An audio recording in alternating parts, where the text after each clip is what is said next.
overthinking drains the mind even when the body is still. In this video, you'll hear real Buddhist stories where monks and disciples struggled with restless thoughts just like we do. Through the Buddha's guidance, they found clarity not by thinking more, but by seeing differently. Their stories might become your insight. Story 1. The Silent Encounter with Bāhiya. The wind moved gently through the palm leaves above the coastal path where Bāhiya walked alone. His bark robes worn thin from years of austere practice. He had long abandoned the world praised by others as awakened, but in his chest unease remained. One night, after a strange stirring deep within, a thought arose with piercing clarity. If I am not yet free, then who among men is? And so he began walking north. For most of his life, Bāhiya had been admired. In his youth, he was a merchant of great skill, known not only for his sharp trade sense, but also for his generosity and restraint. He was never a man of excess, and even amid material wealth, he practiced moderation.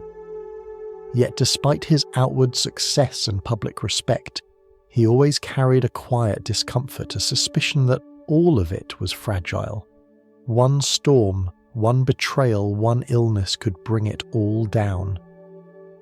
That thought haunted him, not because he feared loss, but because he realized that nothing he had achieved could offer true security.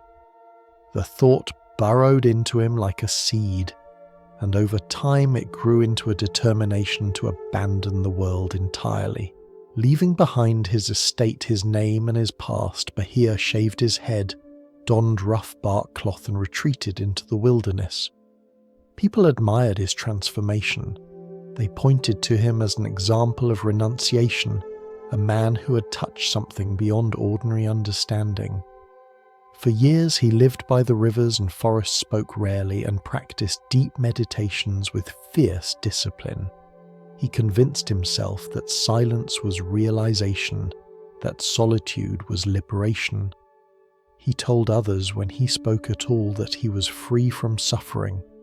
But when he was alone, truly alone, he would sometimes catch the voice of his own thoughts, arguing in circles, questioning every conclusion, clinging to every fragment of insight as if fearing it might vanish. The mind did not obey. It never stopped moving. It was clever, subtle, and full of spiritual terminology, but it was still restlessness dressed in robes. This inner conflict grew quietly but steadily. Bāhiya began to notice how even the praise of others became a subtle craving. A glance of reverence, a whispered compliment, a villager offering food with trembling hands, it was all feeding something inside him, something he thought he had let go of. When the mind was quiet, this craving felt distant, but at night, when the world disappeared and only his thoughts remained, it came back. He started to realize that his renunciation had simply moved the attachments from visible things to invisible ones, ego, identity, image, and ideas. His thoughts were no longer about wealth and status, but about awakening, attainment, and superiority. It was still the same pattern, measuring, comparing, needing. And this realization didn't bring peace, it brought fear. A deep existential fear that he was lying to himself, that all he had done was rearrange the furniture in his prison. So when that inner voice told him without anger or scorn that he was not enlightened, Bāhiya felt exposed, not humiliated, but unveiled. It was not shame he felt, but a kind of urgency, as though he'd been walking in circles in a desert and suddenly saw a well in the distance. All the years of striving discipline and spiritual self-talk had not brought him to the end of suffering. He still had questions, and he was still looking for something outside of the present moment to answer them. That alone was proof enough, and in that insight, sharp as a blade yet oddly liberating, he realized that his time for pretending was over.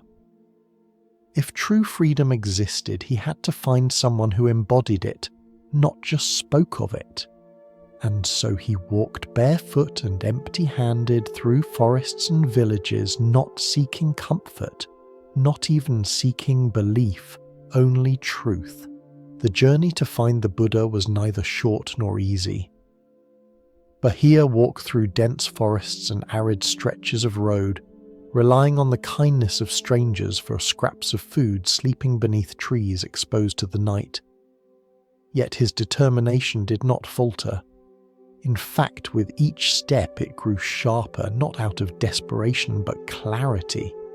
The pain in his feet, the hunger in his belly, even the weariness in his bones, all of it felt lighter than the burden he had carried in his mind for years. But even as he walked towards something noble, his mind, ever cunning, began to whisper doubts. What if the Buddha dismissed him? What if there was no answer? What if he wasn't worthy of it after all? The overthinking that had once worn spiritual clothing returned in the raw form of fear and uncertainty. These thoughts followed him into the town of Savath, where he learned that the Buddha was residing with his monastic community. Bāhiya found the area buzzing with activity. Merchants, villagers, seekers and monks moved through the town square. The contrast was jarring after years of solitary silence. He asked about the Buddha and was told the Blessed One had gone on his arms round. Without hesitation, Bāhiya turned and ran through the streets, scanning every figure with shaved head and calm presence.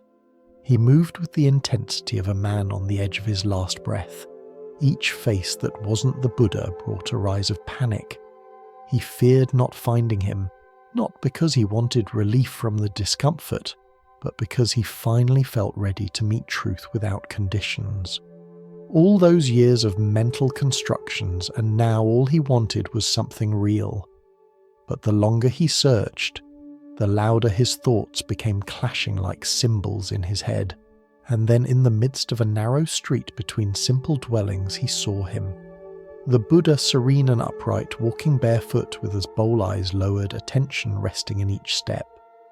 Time stilled. For a brief second, Bāhiya forgot his name, his doubts, even his body. He moved forward and fell at the Buddha's feet, crying out with urgency. Not pride. Please, Blessed One, teach me the Dhamma. I beg you, help me understand the way to liberation. Around them the street paused. Even the noise of the town seemed to draw back. The Buddha, without breaking the rhythm of his walk, responded with calmness. This is not the time, Bāhiya. I am on my arms round. But Bāhiya, trembling, replied, Lord, we do not know what life brings. You or I may not live to see another day. Please let this moment be enough. There was something in his voice, not desperation, but the echo of a mind that had reached its breaking point. The Buddha stopped. For a man who had fled cities and comfort, who had conquered physical hardship and earned admiration, this moment of kneeling in the dust, admitting he knew nothing, was his greatest act of courage. For the first time, Bāhiya no longer trusted his thoughts. He no longer sought an explanation. He no longer wanted to defend his identity as an ascetic, a teacher, or a seeker. He simply wanted to know what was real, beyond fear, beyond logic, beyond language. And this longing, pure and unguarded, broke open something in him that years of solitude could not touch. This was his collapse, but it was also the beginning of clarity.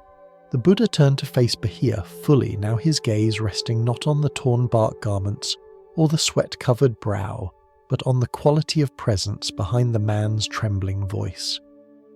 There was no flattery, no spiritual ornamentation in Bāhiya's request, only the urgency of someone who had burned through pride, burned through pretense, and stood hollowed by his own sincerity. The Buddha saw this, and in that moment he did what he rarely did. He gave a complete and direct teaching in the middle of a street in response to a single question. His words were few, but they struck like lightning through the fog of thought. Bāhiya the Buddha said, "In the seen there is only the seen. In the heard there is only the heard. In the sense there is only the sensed. In the thought there is only the thought. When for you, Bāhiya, there is only the seen. In the seen, only the heard. In the heard, only the sensed. In the sensed, only the thought. In the thought, then you will not be with that. With.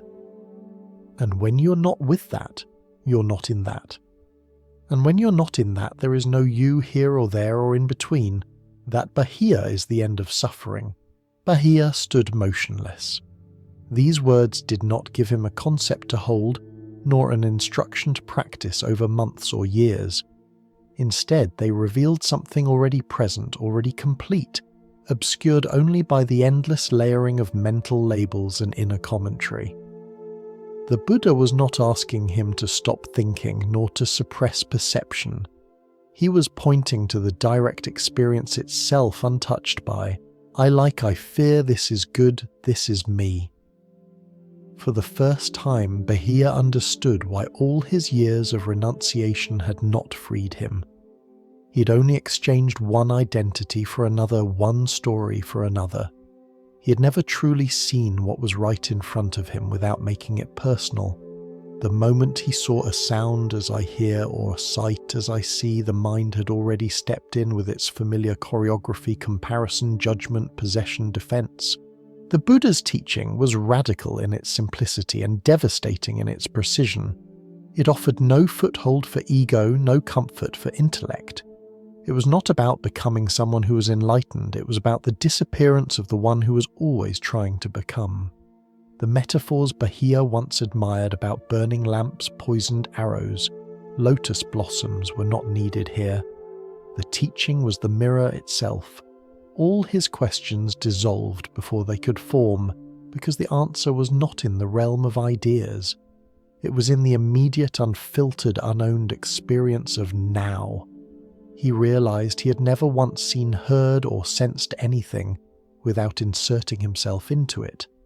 And in that very realization, something uncoiled inside him like a rope that had long been knotted by habit. Bāhiya's mind stopped not in resistance, but in recognition. There was no ecstasy, no fireworks, no grand vision. Instead, there was stillness so vast and subtle, it felt almost like absence. Not the absence of consciousness, but the absence of the one who'd always claimed it. No thinker, no seer, no knower, just seeing, hearing, sensing, knowing each happening on its own without needing to be claimed or controlled. This was what he had sought in all his austerities, but could never manufacture through effort. This was the truth the mind could never grasp, because it was always reaching with a hand made of thoughts. Now the reaching had stopped. There was no ground beneath it, and no fear in the falling. The Buddha did not speak further. He simply looked at Bāhiya, who lowered his head not in submission but in deep wordless gratitude. No ceremony followed, no ritual was needed.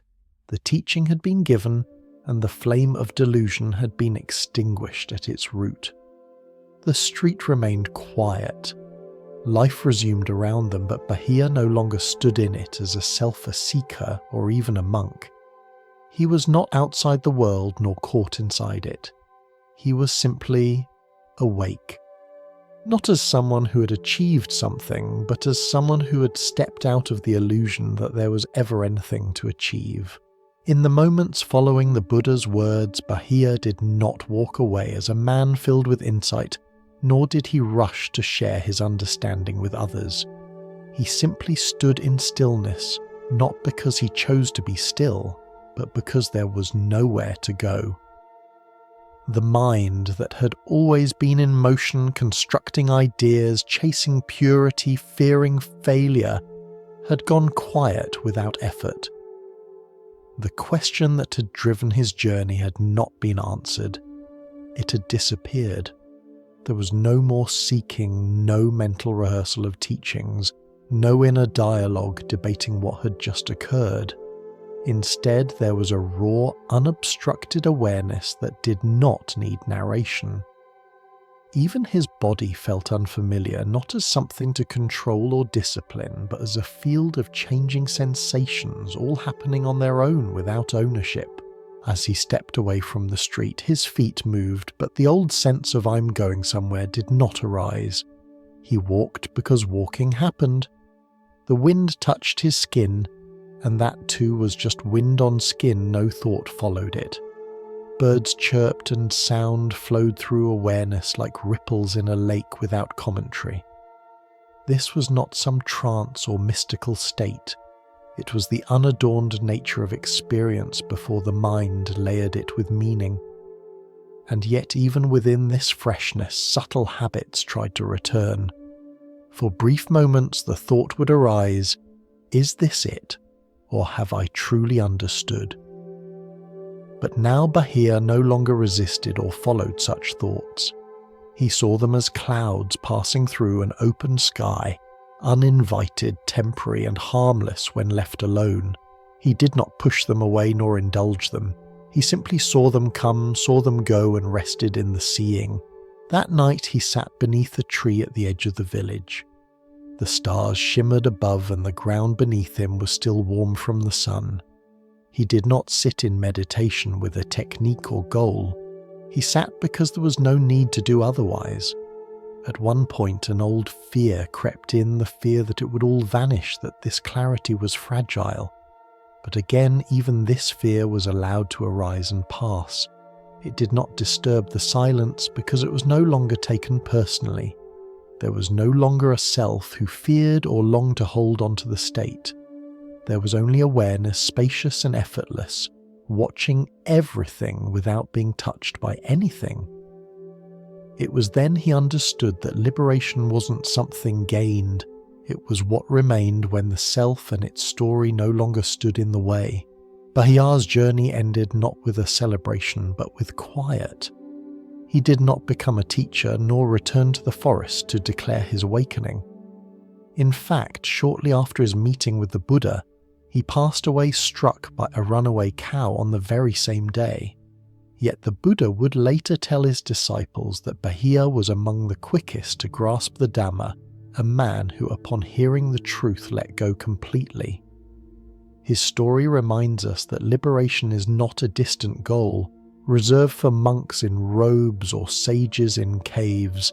It is as immediate as this breath, as simple as seeing without someone seeing, hearing without someone hearing. And perhaps more than anything, Bāhiya teaches us this, that all the years spent thinking, striving, perfecting may not bring us closer to peace. But one moment of complete presence free of self might carry us across entirely. Story 2.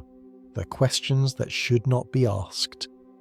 As twilight settled over the forest monastery, a learned ascetic approached the Buddha with sharp eyes and an even sharper mind.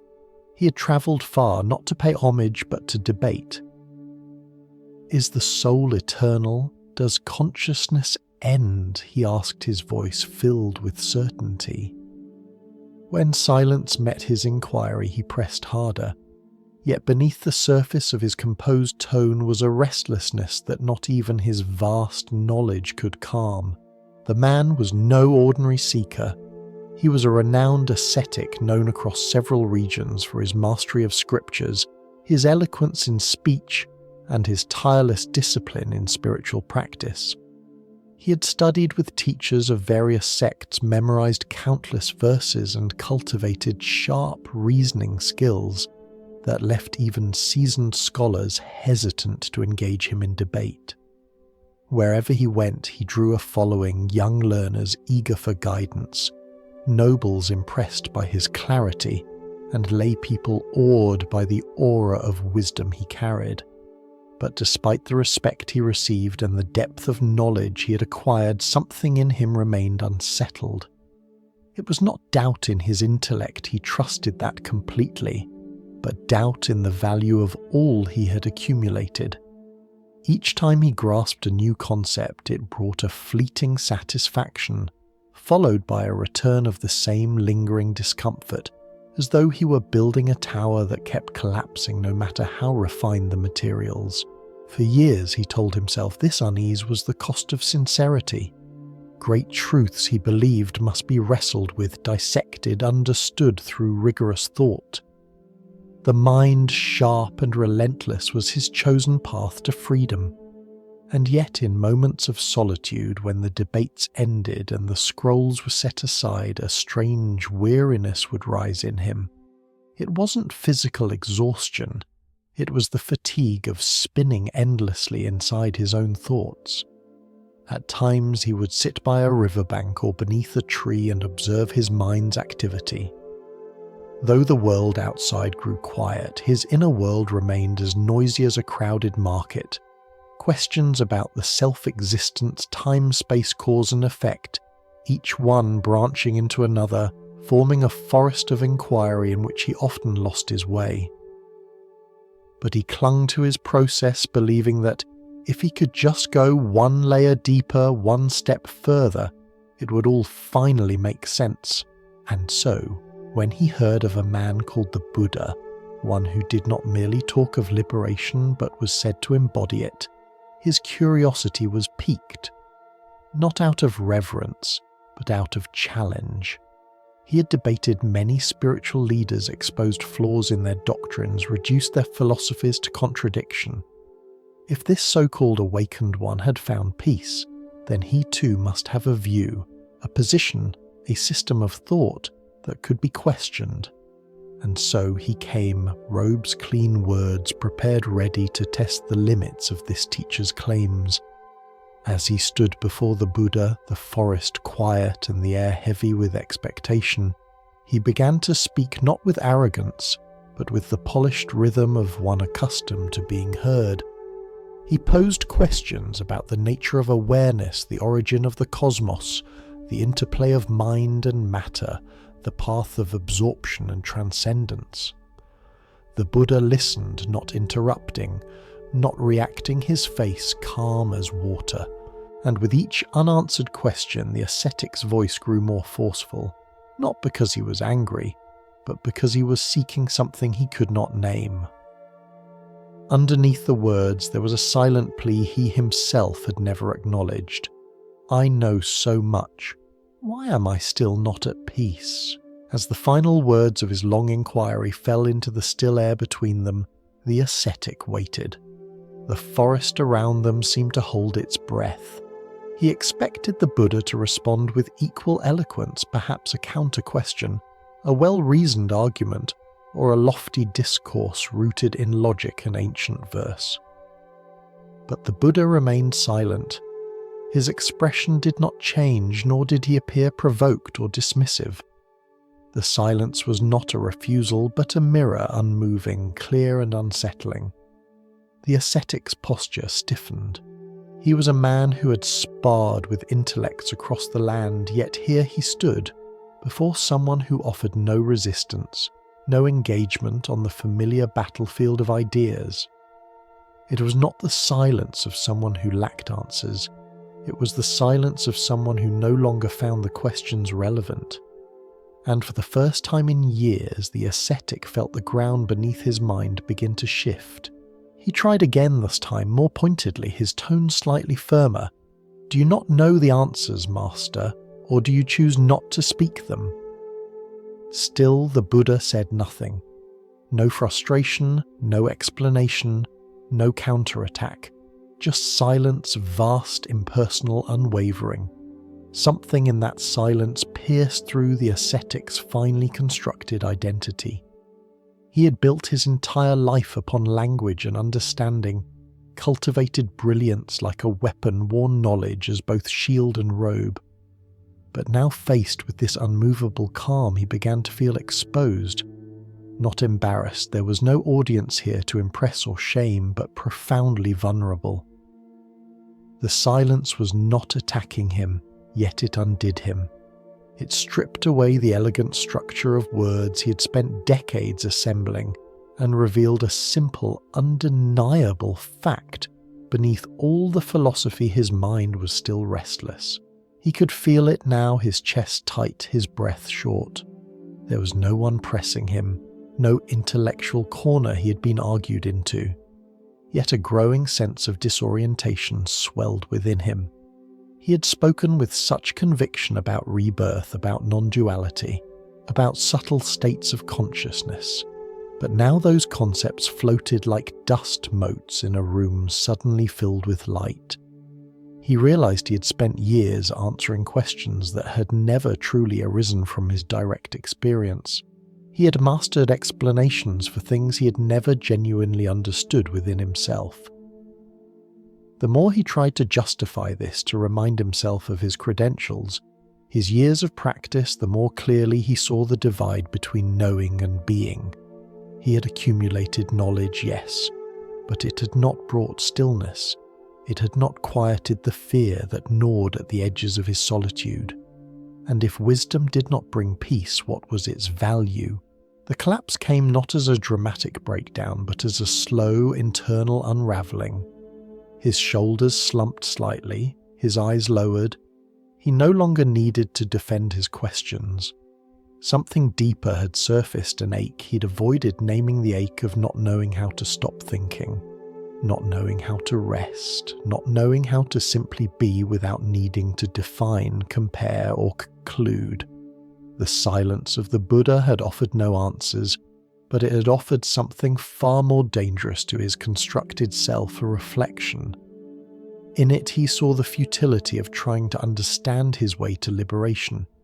He saw the mind's hunger for certainty masquerading as devotion to truth, and in that clarity a strange peace began to emerge, one he had never known through study. It was the peace of letting go, not in defeat, but in recognition. For all his brilliance, he had never really seen his own mind. Now, in front of someone who had, he no longer needed to pretend. After a long silence that stretched like an open sky between them, the Buddha finally spoke, not with grand declarations, nor with the kind of philosophical precision the ascetic was accustomed to, but with the simplicity of someone who had seen the heart of suffering and walked beyond it.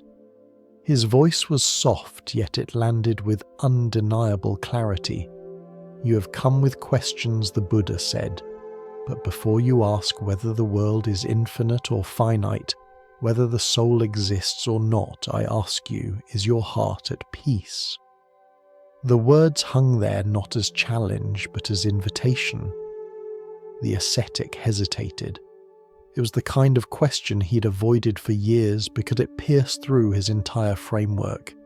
He could recite verses from memory, discuss consciousness in layered terms, map out subtle realms of existence, and yet when asked directly about peace, he had no answer. At last he admitted quietly, "No, it is not." The Buddha nodded, not in judgment, but in understanding. He continued, "When a man is struck by a poisoned arrow, does he ask who crafted it, what caste the archer was born into, what wood the bow was made from, or how far the arrow travelled before striking him?" The ascetic remained silent, but his eyes had begun to widen slightly. The Buddha's voice remained calm. If the man insists on knowing these things before removing the arrow, he dies before ever receiving help. And so it is with those who are struck by the arrow of suffering yet insist on knowing whether the cosmos is eternal or whether the self persists before they even begin to remove their own delusion. There was no scolding in the Buddha's tone, only the weight of lived experience distilled into language free of ornament. The ascetic, so used to passing words for subtle nuance, now heard something. He could not dissect a truth that did not need defending. "You seek to know what lies beyond death," the Buddha continued, "yet you have not even seen the full truth of life. You ask whether the self exists or does not exist, but you have not yet seen what it is you call self in this very moment. You chase after knowledge, but what is it that desires to know? Have you turned to face it directly?" The ascetic swallowed hard. These were not rhetorical questions. They were living inquiries, blades slicing through the fog of abstraction he had hidden behind for decades. For all his spiritual inquiry, he had never truly questioned the questioner. He had never paused long enough to look at the one asking. Now the Buddha was not giving him theories, he was pointing to the very place where all thought arises. Not to explain it, not to define it, but to invite him to see it with naked clarity. The Buddha leaned forward slightly, his eyes steady and kind. I teach one thing, only one suffering, and the end of suffering. I do not teach to satisfy curiosity, nor to decorate the mind with answers. I teach so that one may come to see for oneself the causes of restlessness and how they may cease. If a question does not lead toward peace, then it is not a question worth pursuing. It does not matter how refined it is or how ancient its origins. The ascetic felt something twist in his chest, not in pain, but in recognition. He had mistaken knowing for freedom. He had taken complexity as a sign of depth. Now sitting in front of a man who offered no metaphysics, no cosmology, no drama, he saw a depth that defied explanation. The Buddha was not answering his questions because the questions themselves were part of the problem. They were scaffolding around a house that had never been built. As the silence returned, the ascetic did not speak again. His mind, so often leaping to respond or reformulate, now simply listened. For the first time in memory, he allowed the quiet to settle without resisting it. And in that stillness, he began to see the nature of his suffering not as a failure of understanding, but as an addiction to understanding. He had never sat with the discomfort of not knowing.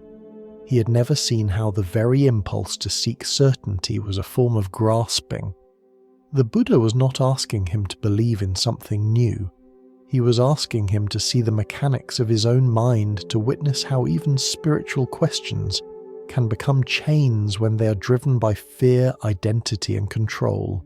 Finally, the Buddha stood slowly with the grace of someone who had nothing to prove. He looked at the ascetic and said, "If you let go of what does not lead to peace, the path becomes clear. It is not hidden in distant theories or elaborate doctrines. It is here in the direct knowing of what is arising now and the letting go of clinging to it." With that, the Buddha turned and walked away, leaving the ascetic alone beneath the trees. But he was no longer the same man. Something had broken, not in violence, but like a husk falling from a seed. The shell of certainty, the armor of intellect, the craving to define the undefinable had begun to peel away. He did not rush to follow. He did not bow in dramatic reverence. He simply sat. Not to meditate, not to analyze, but to rest without needing to grasp. The forest was unchanged. The questions somewhere in the back of his mind still flickered like embers. But now he saw them for what they were, the final illusions of control in a world that had never belonged to the mind. He did not yet know the full path ahead, but he no longer needed to. And in that quiet, not knowing, he felt perhaps for the first time the beginning of true wisdom. In the weeks that followed, the ascetic remained near the monastery, but not as a teacher or a debater. He no longer felt the need to prove his understanding, nor did he seek to test the knowledge of others. He would rise before dawn and walk slowly through the forest, barefoot, not as a ritual, but as a way of remembering what it felt like to move without a destination. His mind, once quick to categorize every experience into systems and symbols, now learned to pause. When thoughts arose, he watched them. When theories emerged, he smiled at their familiar shapes but did not pursue them. The hunger to know had not entirely disappeared, but it had lost its authority. Now, when a question appeared in the mind, he would ask gently, "Does this lead to peace?" And more often than not, the question itself would dissolve before needing an answer. He began to practice not with the goal of gaining insight, but with the intention of letting go. He sat beneath trees and listened to his breath, not to measure its depth or count its rhythm, but to be present with it as it was.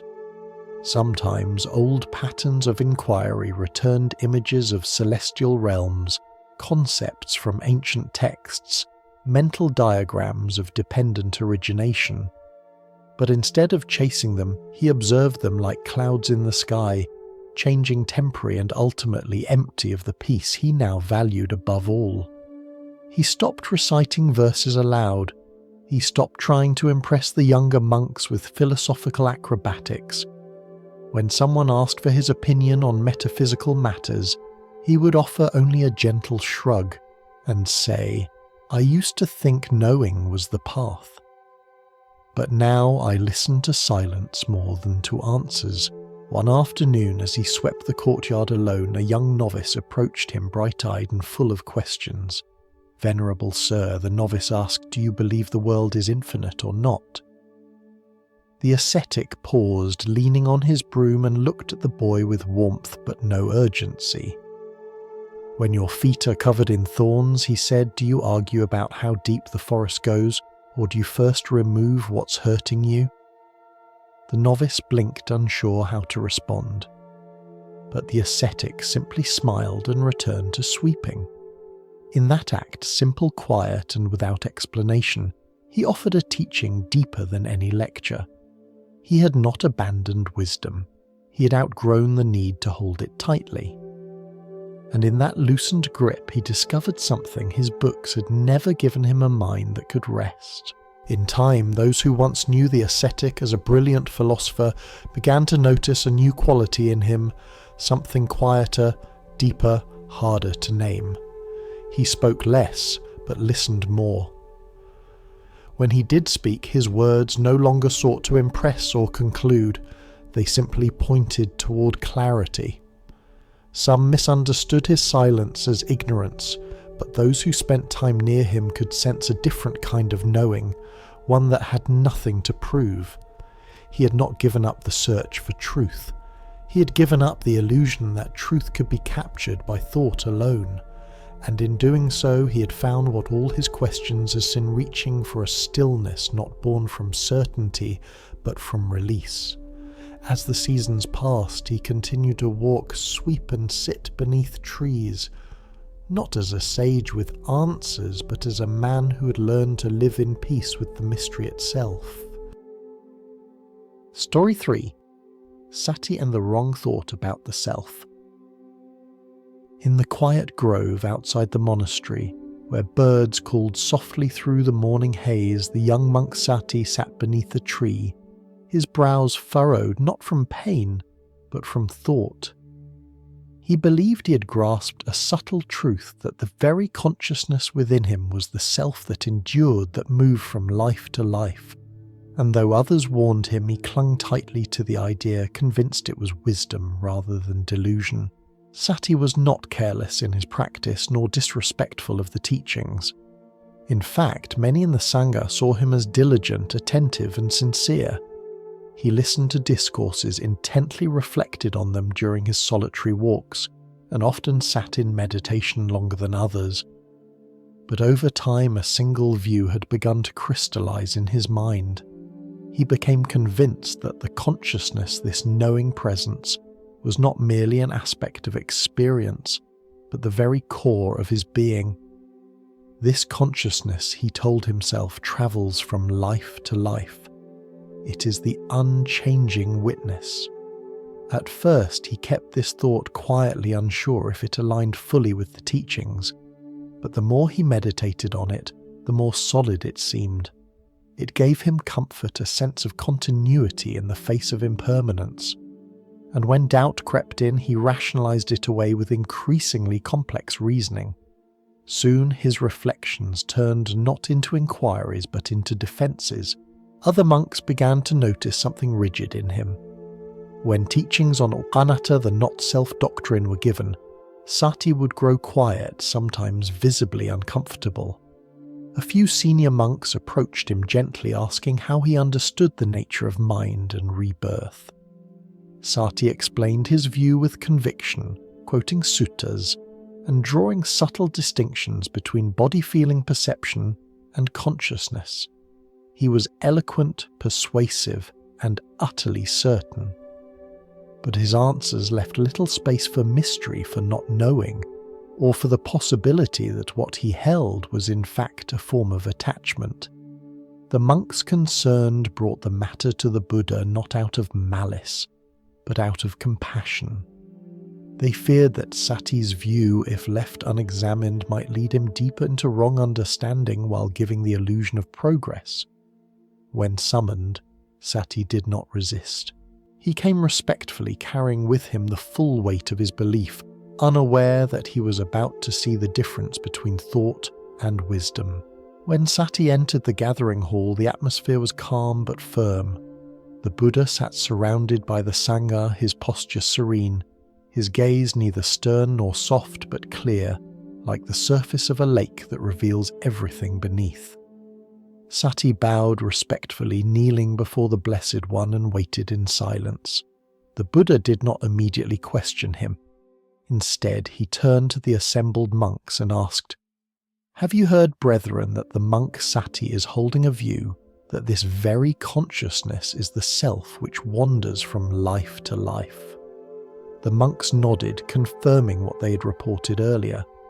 Then the Buddha turned his full attention to Sati and said in a tone free from accusation, "Is it true, Sati, that you hold such a view?" Sati, with confidence still resting in his voice, replied, "Yes, Lord.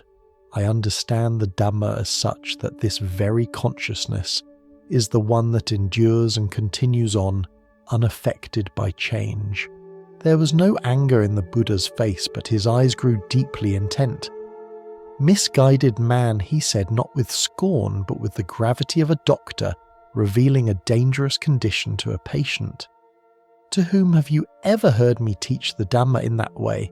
Have I not repeatedly explained that consciousness arises dependent on conditions, and that with the cessation of those conditions, consciousness ceases?" Sati blinked, stunned. His mouth opened slightly, but no words came. A stirring unease moved through him, not because he was scolded, but because a crack had appeared in the structure he had built so carefully. The Buddha continued, "This consciousness.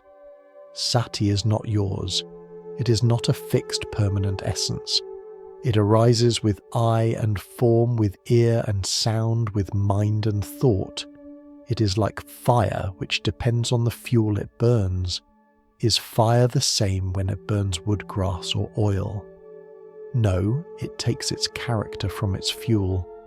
Likewise, consciousness is not one thing that travels on. It changes, conditioned moment by moment."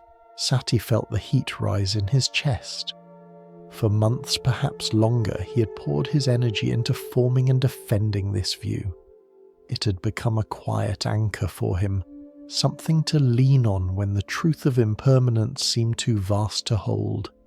He had told himself it was understanding, but now, under the clarity of the Buddha's gaze, he saw what it really was: a shield, a subtle resistance against the truth he wasn't yet ready to embrace, that there was nothing stable to cling to, not even the knower.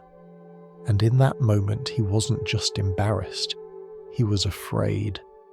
Afraid of the space that would open up inside if he truly let go of the belief. What would be left if there was no self, no core, no thread of me to carry on? The Buddha, sensing this inner collapse, did not press further. He simply paused and let the silence do its work.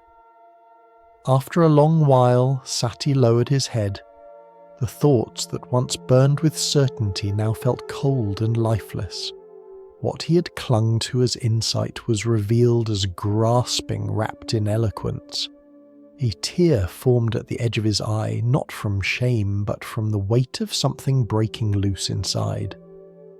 "Lord," he said quietly, "I see now that my view was born not from wisdom, but from fear.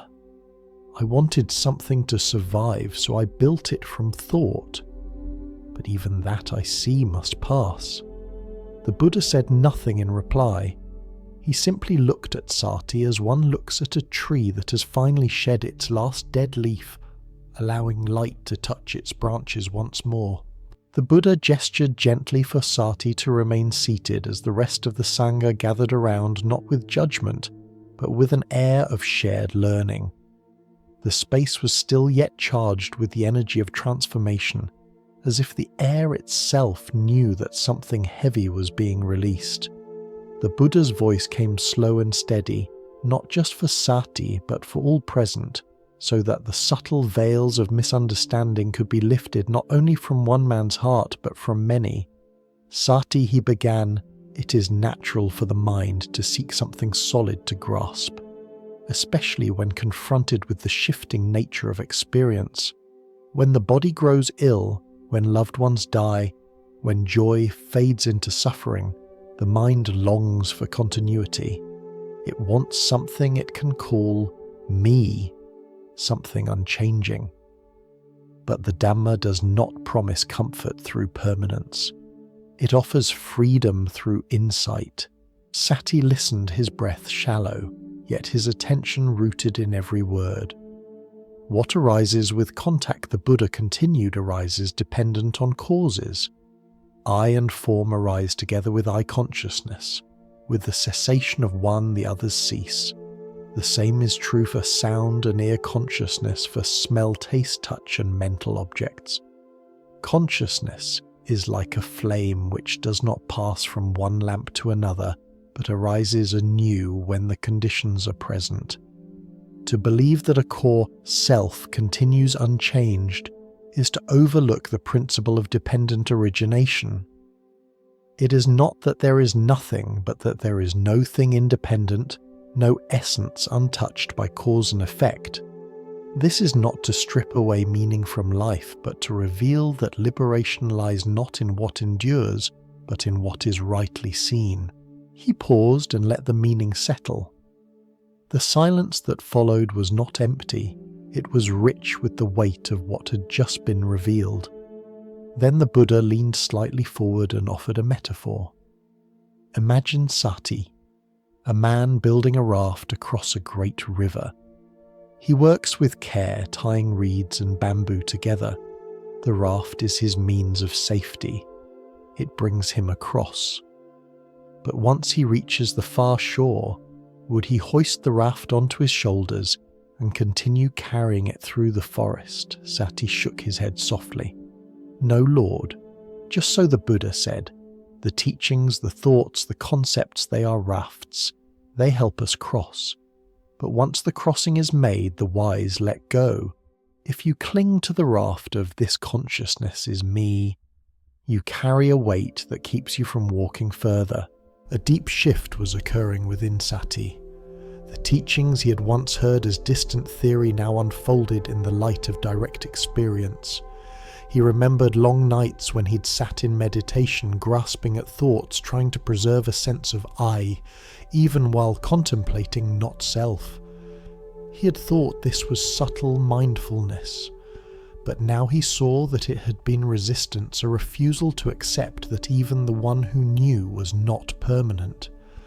Blessed One, he said slowly, I now see that my view was not built from ignorance alone, but from fear masquerading as clarity. I held to the idea of a lasting knower because I was afraid of disappearing. The Buddha nodded, and his voice grew gentler. There is no shame in that, Sati. Many beings in many realms live under the weight of that fear, but insight is not the absence of fear, it is seeing through fear and no longer believing it. The Buddha continued, the way forward is not to crush thought, but to see it for what it is, a conditioned phenomenon. Let thought arise and pass like clouds across a sky. Don't follow them, don't fight them, just observe. The moment you stop identifying with the thought, freedom begins.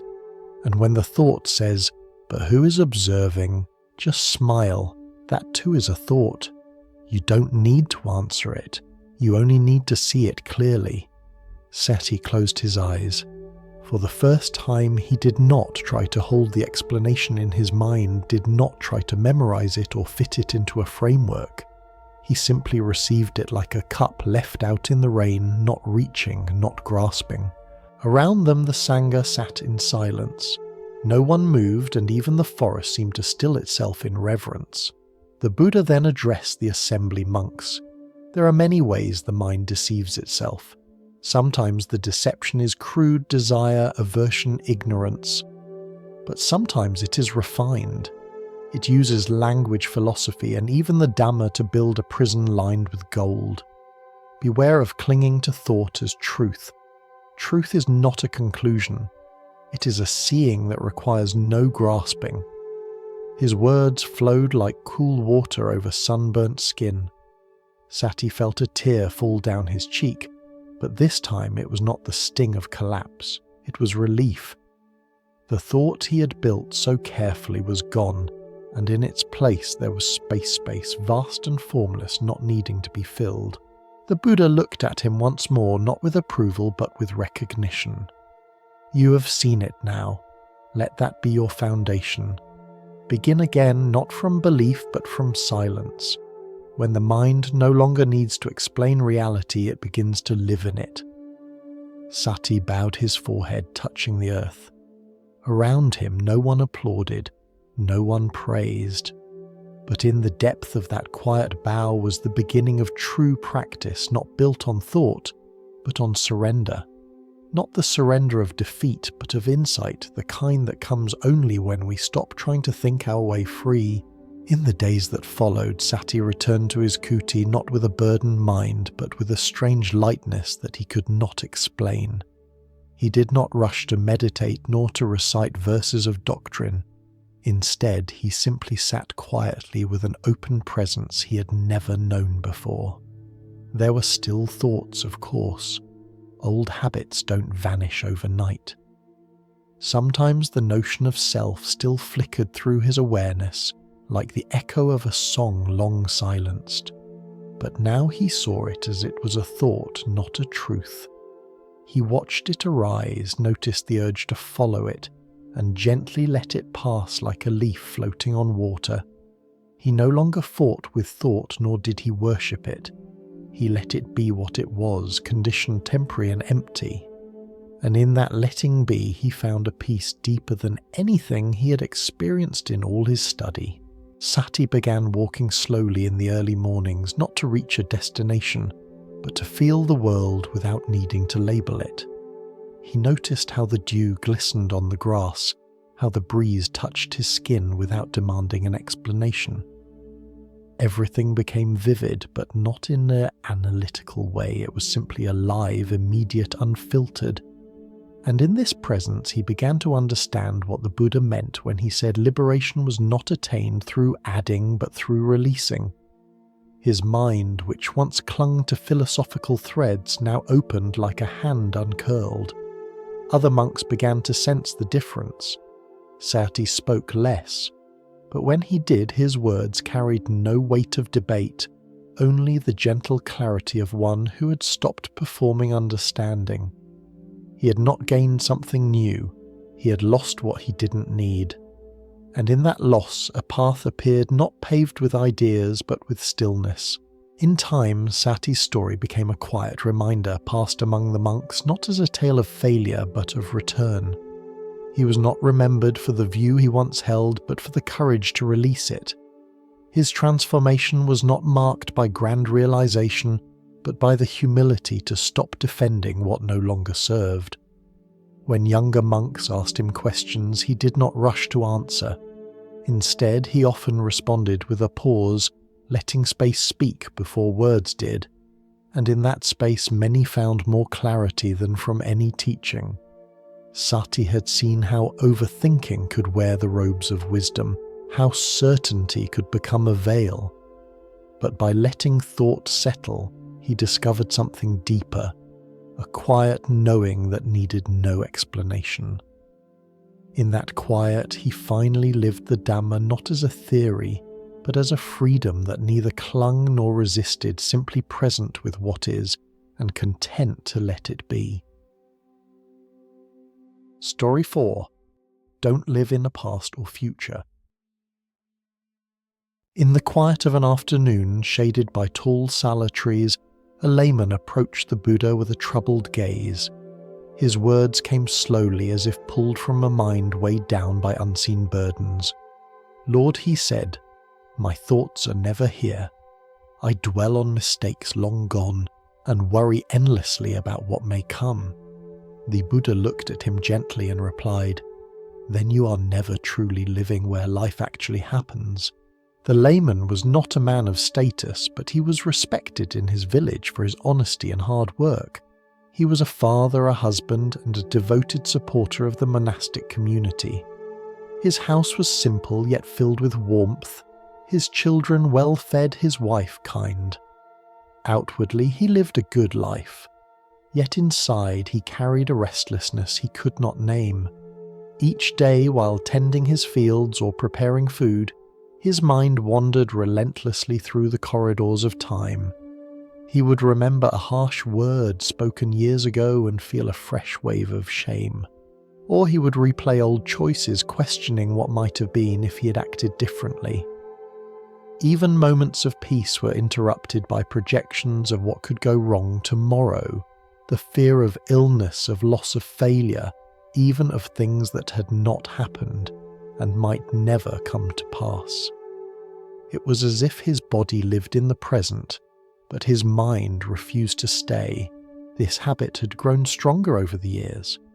At first he thought it was just natural concern after all. Wasn't it wise to learn from the past and prepare for the future?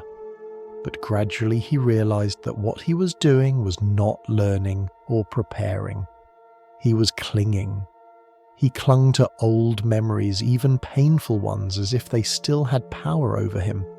He clung to imagined futures, playing out endless scenarios in his head. What if this, what if that, until his heart raced and his sleep grew thin.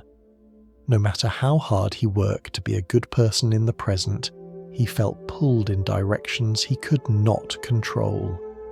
He began to fear that something was wrong with him, that perhaps his mind was too weak, or that his heart was not as pure as others believed.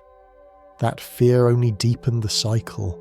What troubled him most was that even during acts of generosity or worship, his mind was elsewhere. He would bring food to the monks and bow sincerely, yet part of him would be worrying about the next harvest. He would listen to a sermon and nod in agreement, yet find his thoughts drifting to what had happened 10 years ago with his brother, or what might happen if one of his children fell ill. The more he tried to pull his attention back, the more it slipped away.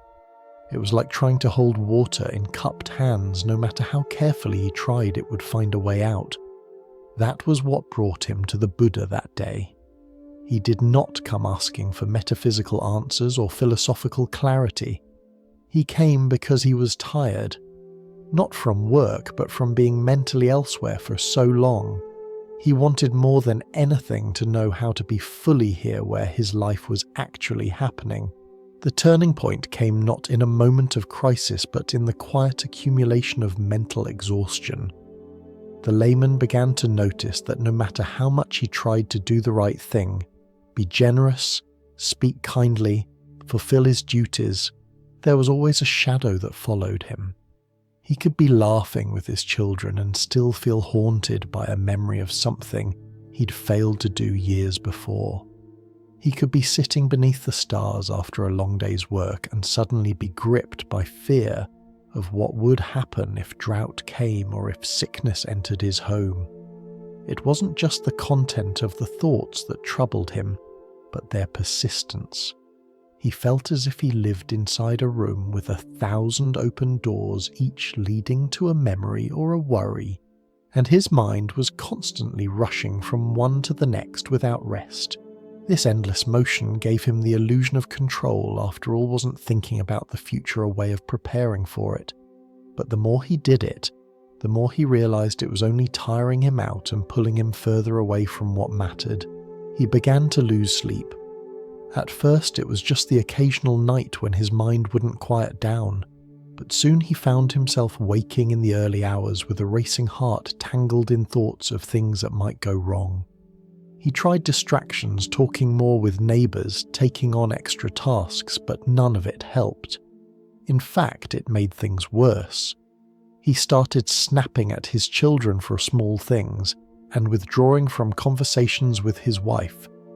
He became forgetful, misplacing tools, skipping meals, staring off into space when someone spoke to him. One evening he forgot to feed the ox. Another, he left the lantern burning until dawn. It was as if his body continued the motions of life, but his mind was somewhere else, trapped in a loop he couldn't escape. What hurt most was the growing sense of disconnection. He no longer felt present in his own life. Joy became something distant, like a sound heard through a thick wall. Even during moments of celebration, a wedding in the village, his daughter's birthday, he found himself unable to fully participate. His thoughts would drift backward to regrets, or forward to dangers that hadn't come. He would force a smile, but inside he felt hollow, like someone watching his own life from far away. One morning, after waking from a night of restless dreams, he sat at the edge of his bed and wept. Not from any single incident, but from the cumulative ache of living everywhere but here. That was the moment he knew he had to seek help, not from a friend, not from a ritual, but from one who had truly understood the workings of the mind. The next day he walked for hours in silence to the monastery where the Buddha was said to be staying. He carried no offering, no elaborate question, only a heart worn thin by thinking, and a longing to finally be still. When he arrived, he found the Buddha seated beneath a tree surrounded by a quiet that felt deeper than silence. He waited until the disciples had dispersed, then stepped forward and bowed. His voice trembled as he spoke. "Lord," he said, "my life is not terrible. I have enough to eat my family as well, my home is safe, but my mind is never with me. I think of the past and feel shame. I think of the future and feel fear. I don't know how to stop. I don't know how to live where my feet are." The Buddha looked at him for a long moment, not with surprise, but with the familiarity of one who had seen this suffering many times before. And in that gaze, the layman felt something soften, not because his pain had been solved, but because it had finally been seen. The Buddha listened without interruption, his eyes calm and still, his posture relaxed as if he had been rooted to that very spot for 1,000 years. When the layman finished speaking, the air between them seemed to pause. The birds chirped softly overhead, the rustle of leaves marked the movement of time, but neither man rushed to fill the silence. Then the Buddha spoke, not in abstraction, not in verse, but in a voice as grounded as the earth beneath them. "You suffer not because of what has happened or what may happen, but because you have trained your mind to live in places where your body is not. The past is a memory. The future is an image. Only the present is real. But the mind, when left untrained, wanders like a monkey grasping branches that cannot hold it. Leaping into shadows it calls real." The layman's brow furrowed slightly. He understood the words, but they felt like stones dropped into water, clear, heavy, and slow to sink. The Buddha continued, "When you dwell on what has passed, you carry it as if it were still happening. You mistake memory for reality. When you fear what has not come, you suffer twice, once in imagination, and once again if it ever comes to pass. This is the habit of an untamed mind. You believe you are preparing or protecting yourself, but you're only exhausting your heart." He leaned forward gently, not to preach, but to offer something as old as breath. This present moment, what you see, hear, touch, and know right now is where peace lives. The awakened ones dwell here not because they are indifferent to time, but because they have seen through the illusion of chasing it. When you return to this moment again and again, as one returns home, you will begin to notice suffering is not born from now. It is born from what the mind adds to now. The layman felt his chest grow tight again, but this time not from fear. It was as if something inside him had been named that he had never dared to speak. "But Lord," he asked, "how can I remain in the present? My thoughts rise before I notice them. I do not want to live in the past or future, yet my mind keeps running back to them. The Buddha nodded slowly as one who has heard this many times before. The mind will return to habit just as water finds the shape of the vessel it knows, but through practice even water can be guided. Begin by watching. Sit still and observe, not to control but to learn. Watch how a thought of yesterday rises. Notice how it pulls you. Do not chase it.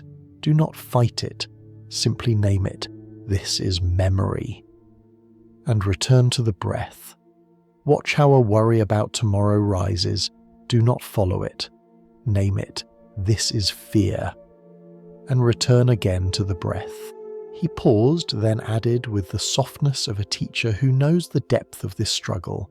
Do this not once, but 1,000 times, and then 1,000 more. Let the present become your resting place, not your prison. Let the breath become your anchor, not your burden. The mind will resist, for it is used to wandering, but like a child waking from a bad dream, it will eventually calm when you do not panic with it. The layman felt his shoulders drop as if he had been holding a weight without knowing. No complicated theory, no abstract doctrine, just this naming, noticing, returning. It sounded too simple, too quiet, too slow. But it also felt possible. The Buddha reached toward a patch of earth nearby and drew a circle in the dust. This, he said, is the space of now. It is small, but within it all things arise and pass. If you can live fully in this space, you will find it vast enough for peace. He looked back at the layman.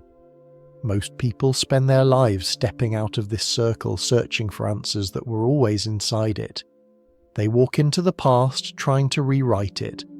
They walk into the future, trying to control it. But the wise see that neither place can be lived in. The only door to freedom opens right beneath your feet. A breeze passed between them, and for a long while neither spoke. The layman felt as if he had heard something his ancestors had tried to tell him in dreams, but never quite found the words for. The idea that peace was not somewhere else, not hidden in better circumstances or future events, or corrected regrets, but here in the very awareness that had always been with him, was both comforting and confronting. He wanted to believe it, but he also feared that he would forget, that once he left this quiet place, the noise would return, and with it the mind's old habits. The Buddha saw this in his eyes and said gently, "You will forget, and then you will remember, and then you will forget again.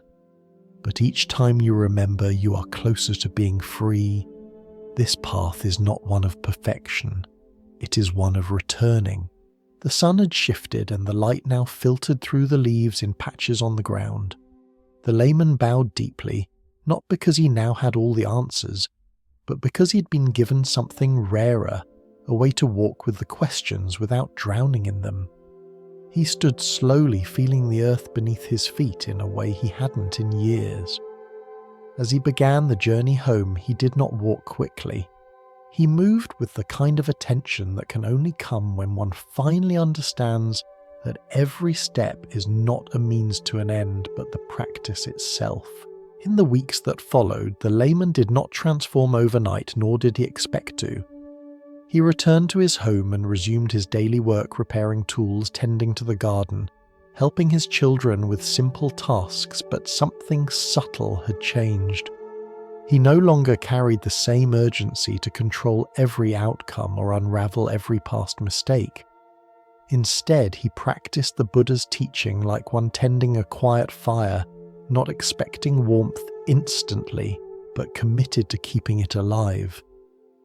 He began each morning by sitting for a few minutes before anyone else awoke, not to force his mind into silence, but to observe it. Sometimes thoughts surged, memories, plans, fears, but instead of pushing them away or chasing them down, he gently labeled them. This is remembering. This is planning.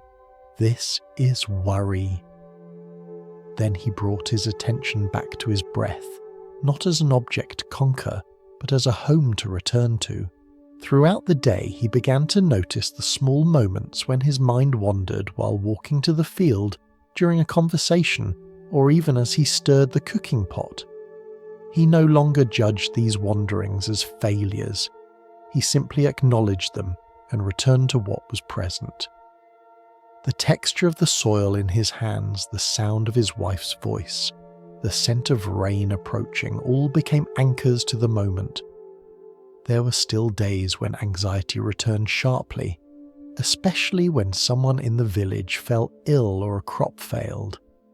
But instead of spiraling into imagined futures, he reminded himself, let me deal with what is here first. This practice, quiet and repetitive, began to weave a steadiness through his life, not dramatic, but reliable.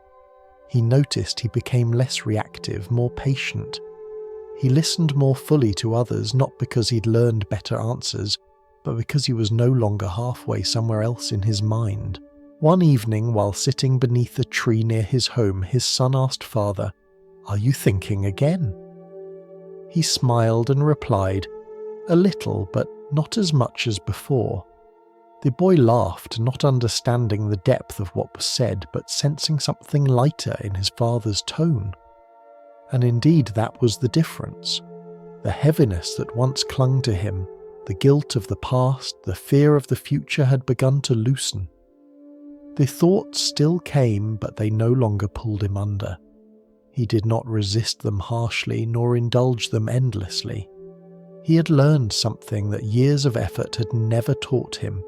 Peace was not the absence of thought, but the willingness to return again and again to what is real.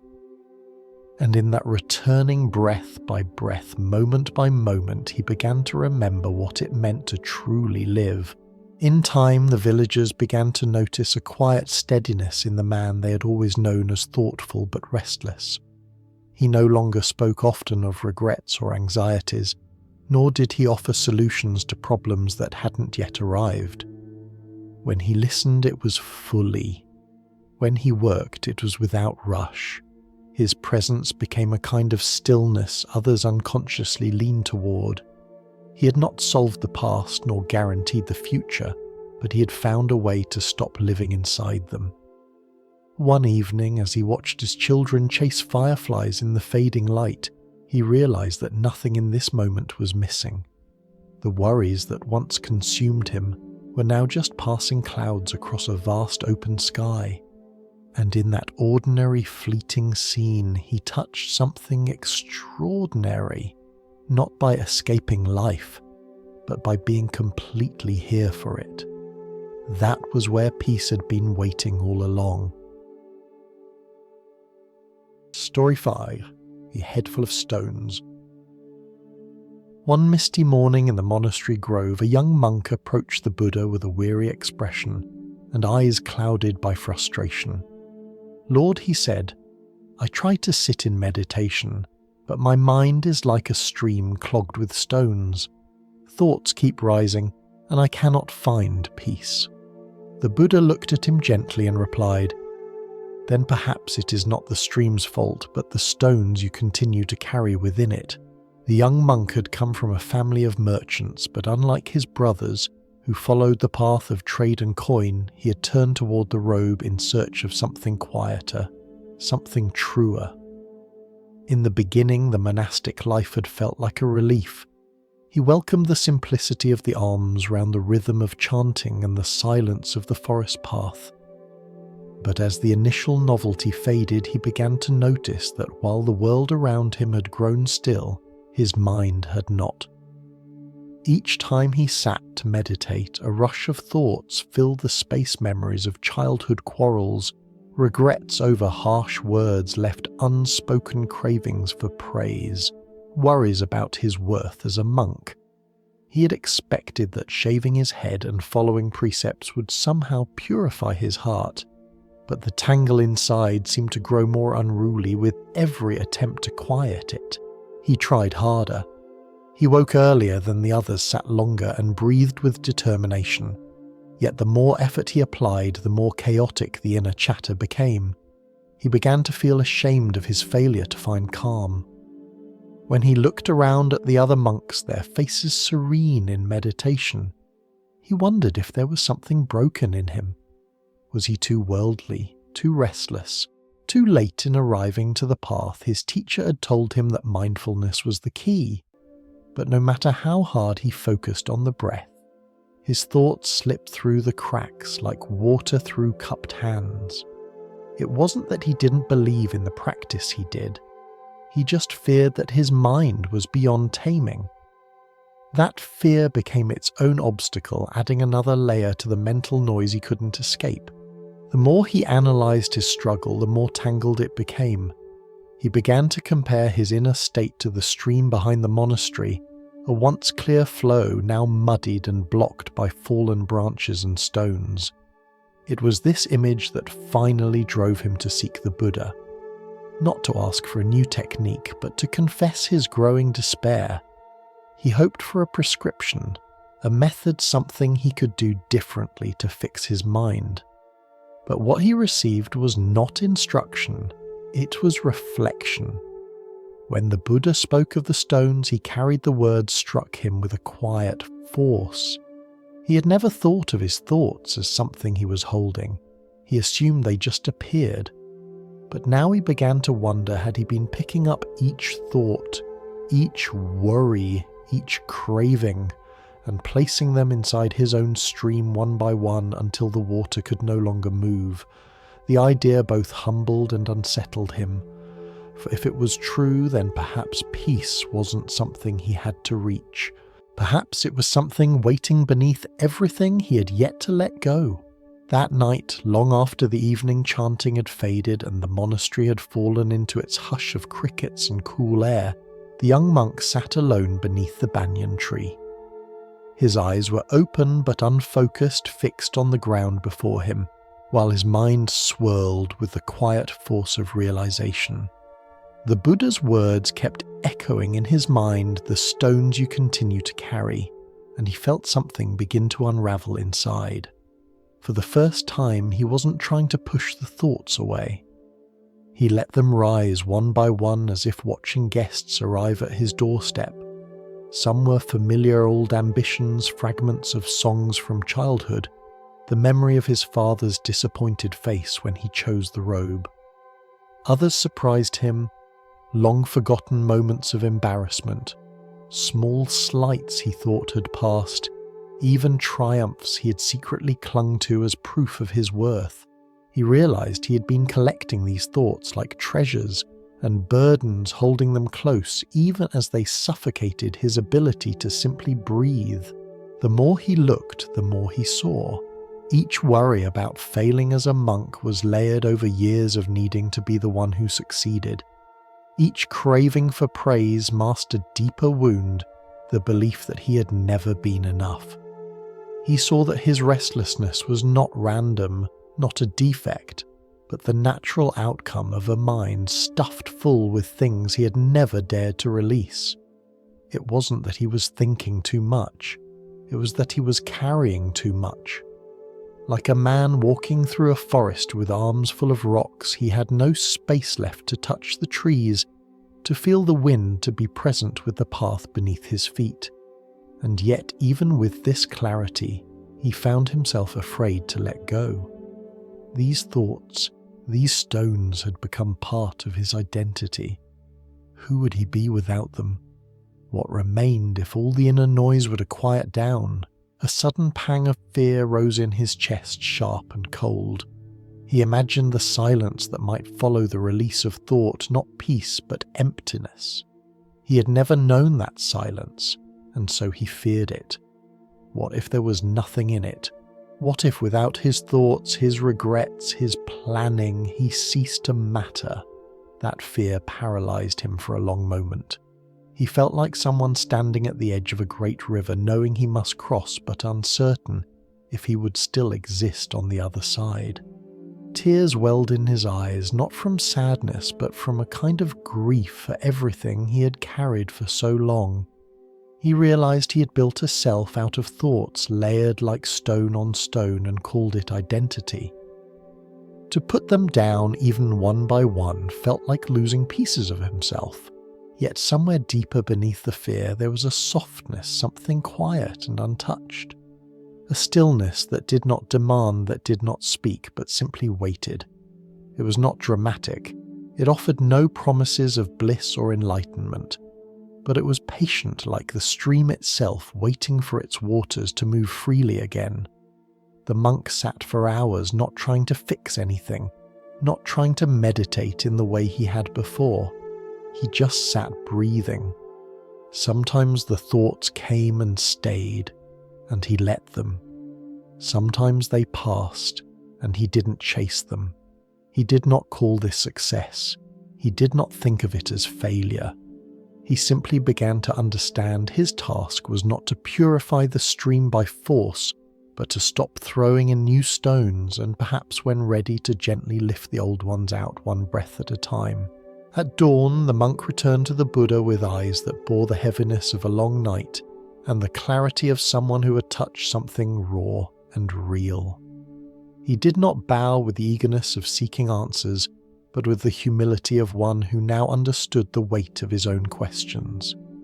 The Buddha sat beneath the familiar tree, surrounded by a silence that did not seem empty, but full, like a lake unbroken by wind. The monk sat before him not to debate, not to ask for techniques or lists, but simply to confess, "Lord, I saw it. I saw how I've been holding everything, and I'm frightened because I don't know how to stop." The Buddha met his gaze not with instruction but with recognition, as if he'd been waiting for the young man to come to this very threshold, not the threshold of method, but of letting go. The Buddha began not with theory, but with a question so gentle it felt like a breeze. "Tell me, when a man carries a heavy sack of stones on his back and he complains of pain, do we blame the road beneath his feet?" The monk blinked and shook his head. "No, Lord. The road is just the road. And if he continues walking, refusing to put the sack down even when his shoulders bleed, whose suffering is that his own Lord?" The monk replied softly. The Buddha nodded. "Then why do we treat the mind differently? Why do we speak as though thoughts fall upon us from the sky, when most of them are ones we pick up, examine, carry, and refuse to release?" The monk listened, not with his intellect, but with his entire being. Something in him had already known this, but hearing it spoken aloud was like being seen in a way he didn't know he needed. "You think your mind is a stream," the Buddha continued, "and that the thoughts are stones that fall into it. But look closer. Many of those stones you've picked up yourself. Some are memories you return to again and again. Some are worries you rehearse as if they were lines in a play. Some are judgments you secretly believe define who you are. You do not need to make the water flow. You need only to stop blocking it." He paused, then added, "The stream of the mind is naturally clear. It is your clinging to each stone, naming it, fearing it, identifying with it, that keeps it murky. You believe you must fight the thoughts, but fighting is just another stone. What you must learn is the art of putting them down." The monk's breath caught slightly in his chest. There was something liberating and terrifying about hearing that he did not need to defeat his mind only to stop feeding it. "But how, Lord?" he asked. "How do I place the stones down?" The Buddha smiled, not as a man who holds power, but as one who had long ago emptied his own sack, one at a time, gently, not by force but by awareness. "When a thought arises, do not hate it. Do not love it. Just see it. Name it. This is a thought. This is fear. This is memory. Then ask without judgment, do I need to carry this? If not, let it pass. If yes, hold it with care, not with attachment." The Buddha drew a small line in the earth with his finger. Most people build a wall of thought between themselves and the present. That wall is made of stones they never examined. But if you can learn to pause, to recognize, to return, the wall begins to crumble. and what's behind it is not a new thought or a better technique. It is silence. It is stillness. It is the stream before you ever disturbed it.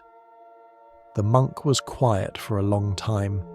He realized he had spent years trying to purify his mind by adding more effort, more control, more struggle.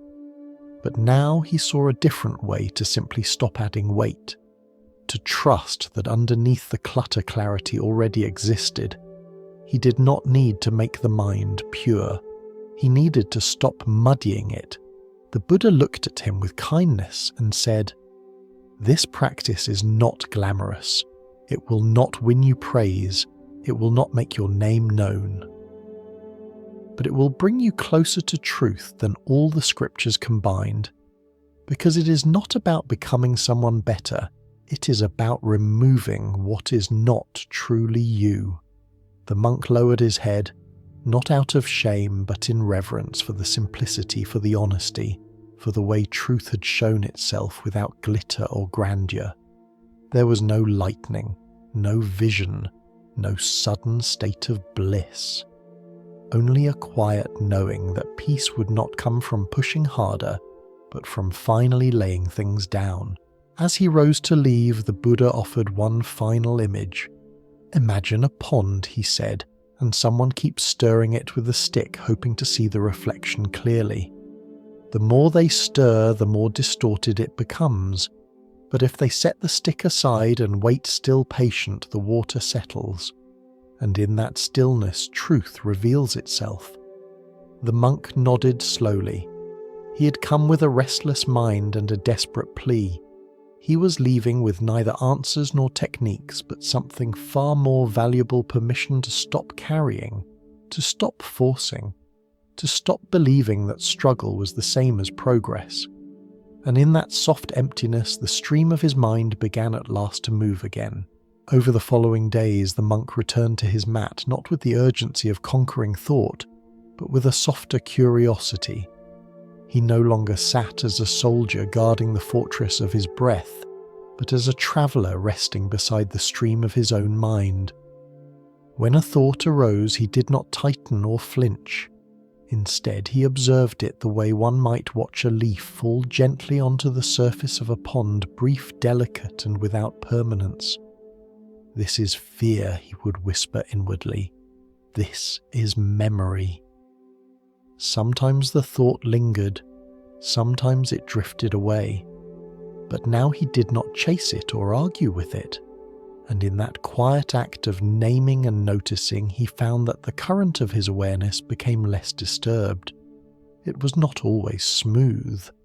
There were mornings when his mind felt louder than ever, as if the stones had multiplied overnight. But even then, he reminded himself gently, the practice is not about force. It is about allowing space for release. He began to notice the weight of small thoughts he'd once ignored. A moment of self-criticism once brushed aside now revealed itself as a stone he habitually picked up. A tiny resentment toward a fellow monk left unnamed had become a boulder lodged in his stream. Slowly he began placing them down, not all at once, but in small moments of awareness, while eating, while walking, while washing his robes. His life became a field of quiet opportunities to let go. He did not wait for perfect meditation sessions to find clarity. He began using the whole day as a practice, and with each act of letting go, no matter how subtle, something within him softened. The constant pressure behind his eyes began to ease. The tightness in his chest, once a familiar companion, started to loosen. Others in the monastery began to notice the change. He smiled more, but not out of politeness. It came from a lightness that needed no explanation. He listened more fully, and when he spoke, it was with the kind of simplicity that came from no longer needing to be impressive.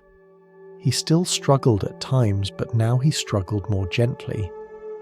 And when restlessness came, as it often did, he met it not with panic, but with quiet recognition. Another stone had surfaced. Another chance to practice. The stream of his mind, once clogged and chaotic, began to move again, sometimes fast, sometimes slow, but always clearer. And as he watched the water flow through his days, he came to understand peace was never something to be added. It was what remained when nothing more was held. Seasons passed, and though the monk never spoke of attaining anything, those around him began to feel a quiet presence in his company. He was no longer the novice haunted by mental noise, but a man who walked slowly, listened deeply, and sat often beside the stream without needing it to be anything but what it was. When younger monks struggled with restless thoughts, he offered no lectures, only a gentle reminder. Let one stone go. It was enough. For in his stillness others sensed a freedom not built on knowledge but on release. The monk had not defeated his mind. He had befriended it by ceasing to fill it. And in doing so, he uncovered what had always been there beneath the clutter, the cool, clear waters of a heart at peace. No miracle, no thunderclap, just the quiet return of something soft and spacious, flowing through a life finally unburdened by the weight it no longer needed to carry. Story 6. Anuruddha and the Thoughts That Wouldn't Stop. In the forest monastery, far from the bustle of villages under the rustling of sala trees and the soft watch of moonlight, Venerable Anuruddha sat in deep silence, yet his mind stirred like wind over reeds. Though revered for his heavenly eye in recent days, clarity had escaped him. As thoughts multiplied under the guise of wisdom, he began to wonder, why does a mind so devoted still feel so restless? Anuruddha had long been regarded as one of the most accomplished disciples of the Blessed One. His cultivation had brought him the divine eye, allowing him to perceive worlds beyond ordinary vision. Among the Sangha, he was held in deep respect both for his meditative prowess and his unwavering devotion to the path. Yet in recent months something had shifted. Though he spent long hours in solitude, seated beneath the trees or walking the forest paths with steady breath, the stillness he once knew so intimately had become elusive. His mind, once clear like a quiet lake, now resembled a churning stream, overflowing with reflections, analyses, and subtle questioning. He had not grown lazy nor careless. In fact, his efforts had intensified. He diligently contemplated the path, Sila, Samadhi, Panya, morality, concentration, and wisdom, turning each over in his mind like a gem under sunlight, hoping to find again the door to absorption. But the more he thought, the more distant the calm became. Thoughts arose with admirable precision, outlines of teachings, intricate distinctions between levels of concentration, reflections on cause and effect, dependent origination, and the many ways the mind could be trained.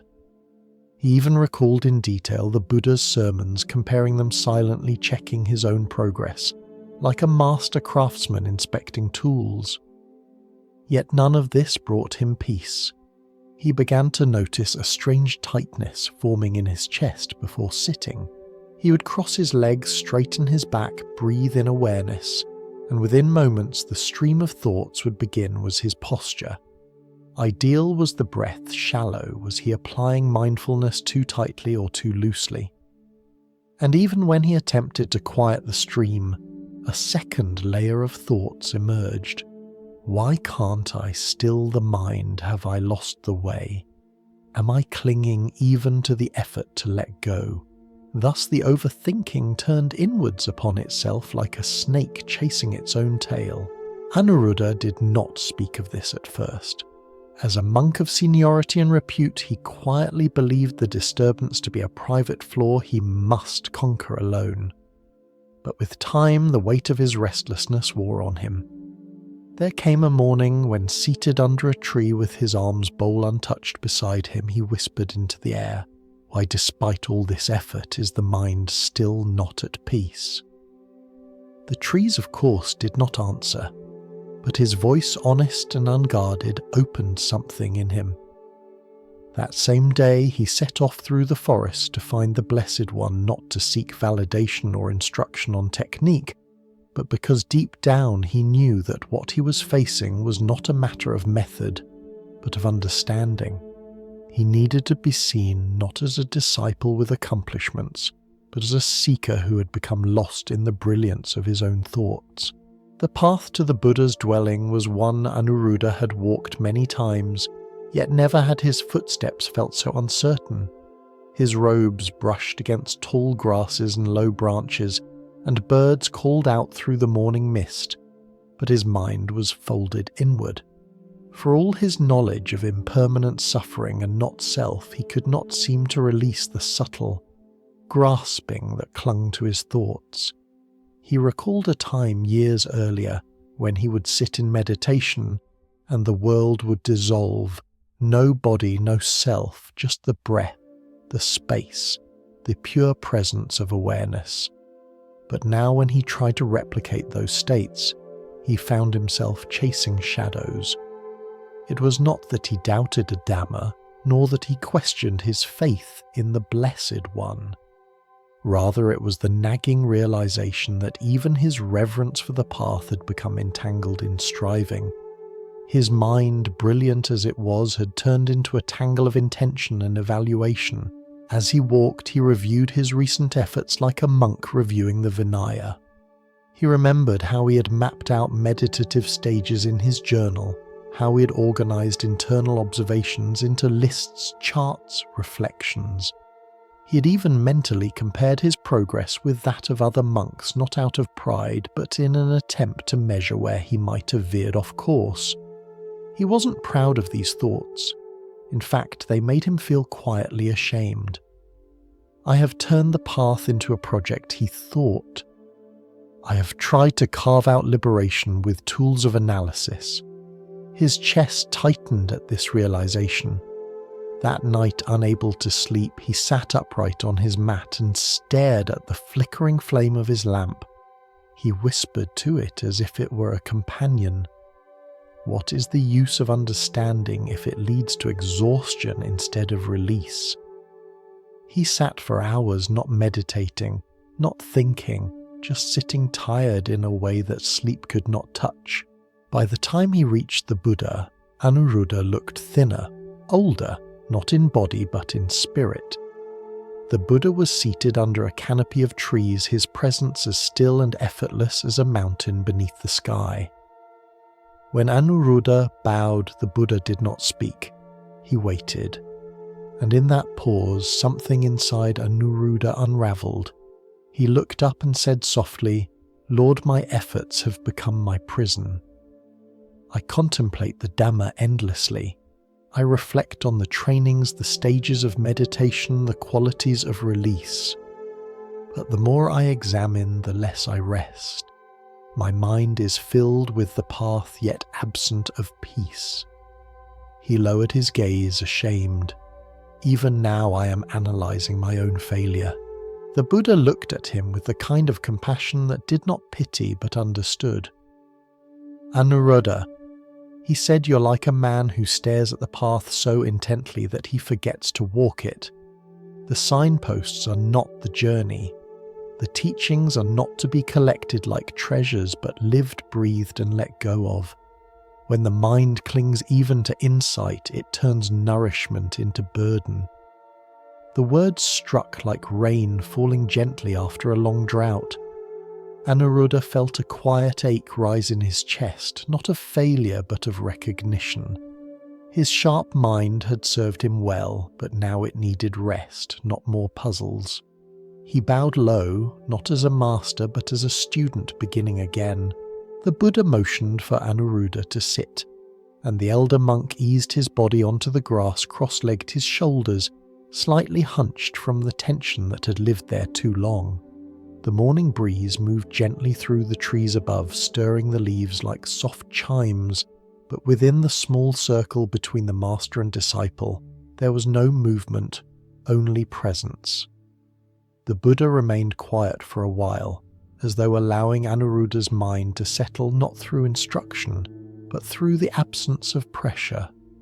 Then, in a voice steady and clear, he began, "Anuruddha, you have walked far, not just in distance, but in effort, contemplation and devotion. But tell me, has your mind rested even once in all that walking?" Anuruddha looked down, his brow furrowed. "No, blessed one. My body sits still, but my mind does not rest. It keeps turning the teachings over, searching for refinement, always seeking, always measuring. I thought it was diligence. Now I see it as clinging in disguise." The Buddha nodded gently. That which arises from sincerity can still become suffering if it lacks balance. Even wholesome striving, when untempered, becomes a net that traps the heart. You think that by thinking more deeply the knot will untangle, but the knot is made of thought. Pulling tighter does not free it. He picked up a fallen leaf and held it between his fingers. "Anuruddha, imagine a man holding a leaf. If he examines it closely, sees its veins and structure, understands its place in the forest, that is good. But if he cannot let the leaf fall from his hand, believing that only by holding it can he learn, he becomes tired, distracted, lost in the very thing that once inspired him." Anuruddha listened in silence. His breathing had slowed, his body already softening under the weight of those words. "Then what should I do, Lord?" he asked. "I know the structure of the path. I know the map. But I cannot seem to take the next step." The Buddha's gaze did not waver. "Stop walking in the mind," he said. "You're standing at the edge of a clear pool, but instead of entering, you are measuring its depth again and again. You ask whether the water is cold, how deep it runs, if the current flows east or west, but you never step in. The path is not made of thoughts, it is made of stillness." Anuruddha took in a long breath, and for the first time in many days it reached all the way down to his belly. "But what about reflection, Lord?" he asked. "What about the effort to understand?" The Buddha smiled, not in mockery, but in deep kindness. "Reflection is the boat," he said. "It carries you across the river. But once you reach the far shore, would you carry the boat on your back?" A silence followed, quiet but alive. Anuruddha looked inward, not with analysis this time, but with awareness. He saw how even his thoughts about letting go were subtle forms of holding. He saw how each effort to fix his restlessness had only added more layers to it. He had tried to stop the mind by thinking about stopping it. He had tried to attain stillness by studying stillness. "I see now," he whispered. "I was not practicing the Dhamma, I was rehearsing it." The Buddha leaned forward slightly and said, "Then begin again, not from study but from silence. When the thought arises, don't follow it, see it. When analysis appears, don't sharpen it, watch it dissolve. The mind is not your enemy, Anuruddha. It is only confused. Bring it home not with force but with gentleness." They sat together for some time after that, not in dialogue but in shared space. No more teachings were needed. The lesson had not come in the form of new knowledge but in the undoing of effort. That afternoon Anuruddha returned to his kuti beneath the trees. He did not light a lamp, nor did he pick up his scriptures. He simply sat. And when the thoughts began to stir, should I focus on the breath? Is this the first jhana or the second? He smiled faintly and let them pass like wind across a field. In the days that followed, he practiced not to gain but to rest. He stopped mapping his mind and began trusting its natural rhythm. He watched thoughts rise, peak and fall, not as threats or failures but as passing weather. And somewhere in that gentle non-doing the mind settled, not because he controlled it, but because he no longer obstructed it. The silence he had chased through concepts now arrived of its own accord. And in that silence wisdom did not come through more thinking, but through the space that opened when thought stepped aside. It was not dramatic. There were no visions or grand declarations, but Anuruddha knew the difference. The peace he had once tried to manufacture was now simply there, like a pool that needed no stirring. He bowed inwardly, not just to the Buddha, but to the path itself, finally walked, not with thought, but with presence. In the following weeks, Anuruddha's routine did not outwardly change. He still rose before dawn, walked mindfully beneath the forest canopy, received alms with humility, and returned to his seat beneath the same trees where he had once struggled. But inwardly, everything had shifted. No longer did he approach meditation as a task to be mastered or a system to be optimized. He had stopped counting his breath cycles, stopped categorizing mental states, stopped trying to force clarity by dissecting it. Instead, he sat with a gentle gaze turned inward, allowing whatever arose to be just what it was, nothing to fix, nothing to refine. When memories came, he let them pass. When subtle thoughts whispered of progress or regression, he noticed their tone, smiled softly, and let them dissolve without needing a conclusion. Each moment became a resting place, instead of a checkpoint, where before he had examined each step with intellectual sharpness, now he simply walked, allowing the path to unfold without commentary. This quiet shift did not go unnoticed. Younger monks, once in awe of his knowledge, now began to sense something deeper in his presence, not brilliance, but stillness. When they approached him with questions, he responded not with long discourses, but with one or two thoughtful lines spoken from experience rather than theory. "I used to think more meant deeper," he once told a novice, "but now I see that depth often begins where thinking stops." There was no pride in his voice, only a softness that came from having wrestled with the mind and finally choosing to bow rather than win. Even his walking changed. He moved more slowly, not as a display of mindfulness, but because there was no longer any rush inside. The urgency to become had given way to the freedom of being. And in that quiet, Anuruddha found the peace he had once tried to construct with thought. It had always been there, waiting beneath the layers of striving.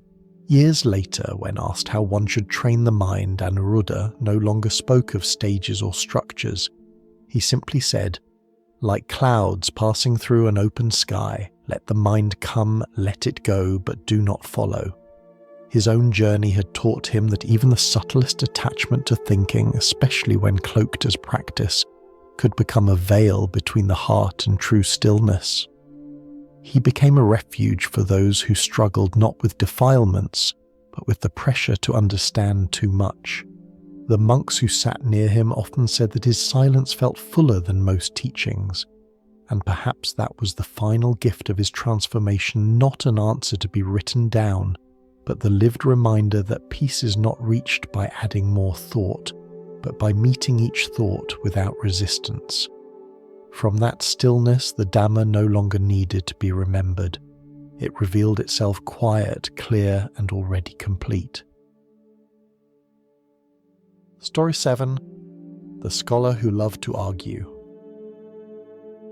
Under the midday sun, in the shade of a Bodhi tree, a scholar dressed in fine robes approached the Buddha with eyes sharp and voice quick. He bowed politely, then began a series of questions, each more intricate than the last. Causes, conditions, reality, illusion. The Buddha listened unmoved. When the scholar paused to breathe, the Buddha smiled gently and said, "And has all this thinking made your heart any lighter?" The scholar had spent most of his life immersed in sacred texts, commentary, and debate. From a young age, he'd been praised for his sharp mind and remarkable memory. Teachers admired his ability to dismantle arguments with precision, and followers gathered around him eager to hear his insights. He was not arrogant, at least not outwardly, but his identity had grown entirely around being the one who knew. He found comfort in ideas, clarity, and structure, and a sense of self-worth in the applause that followed his conclusions. And yet beneath the polished surface of his knowledge he carried a quiet discontent. No matter how many questions he resolved, new ones would arise. No matter how refined his reasoning became, peace remained elusive. At night, when the scrolls were rolled up and the disciples dispersed, he often stared into the flickering lamplight and felt a weight he could not explain.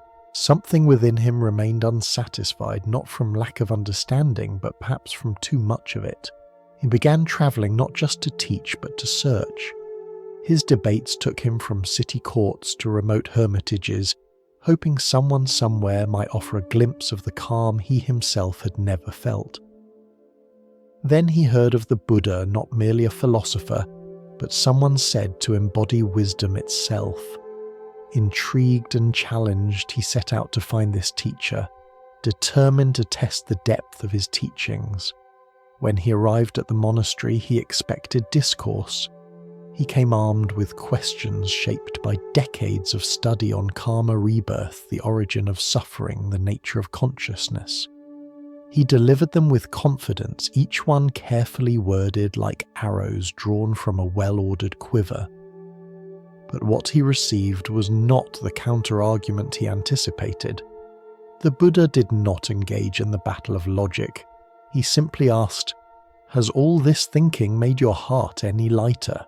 The question stunned him more than any philosophical rebuttal could. It landed not in his mind, but in his chest where the restlessness lived.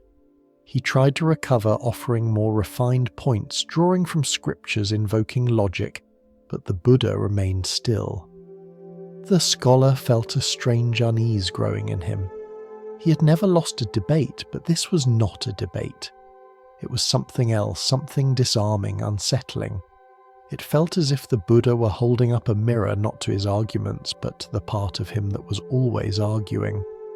And for the first time he began to wonder, what if all his knowledge, instead of freeing him, had only become another thing he was clinging to? That evening, long after their conversation had ended, the scholar remained seated beneath the tree where the Buddha had spoken to him. The crowd had dispersed. The air had cooled, but his thoughts continued to circle like birds refusing to land. He replayed every moment of their exchange, trying to find flaws, weaknesses, points to counter. Yet strangely, there had been no real argument to attack. The Buddha had not offered a stance to refute. He had not engaged in dialectic or displayed a hierarchy of concepts. He had simply asked a question, a simple one, but one that had pierced deeper than any treatise the scholar had ever studied. Has all this thinking made your heart lighter? The scholar realized to his quiet dismay that he had no answer. Or rather, he had one, but it was not the one he wished to admit. In his solitude, the realization began to take shape. Despite years of study, he had never truly known peace. His intellect had grown sharp, but his spirit had grown tired. He had built a towering structure of knowledge, each layer crafted with effort and pride, but the foundation had always trembled with unease. The more he learned, the more his mind needed to organize, compare, and dissect. He took joy in the clarity of ideas, but that joy was fleeting, often replaced by a need to prove, to correct, to refine. It was never enough to understand. He had to understand better, deeper, and more thoroughly than the rest. And now in the quiet of that forest grove he began to see how even this thirst for knowledge had become a kind of bondage. It was not the pursuit of truth that had weighed him down. It was the insistence that he must carry it, defend it, and never lay it down.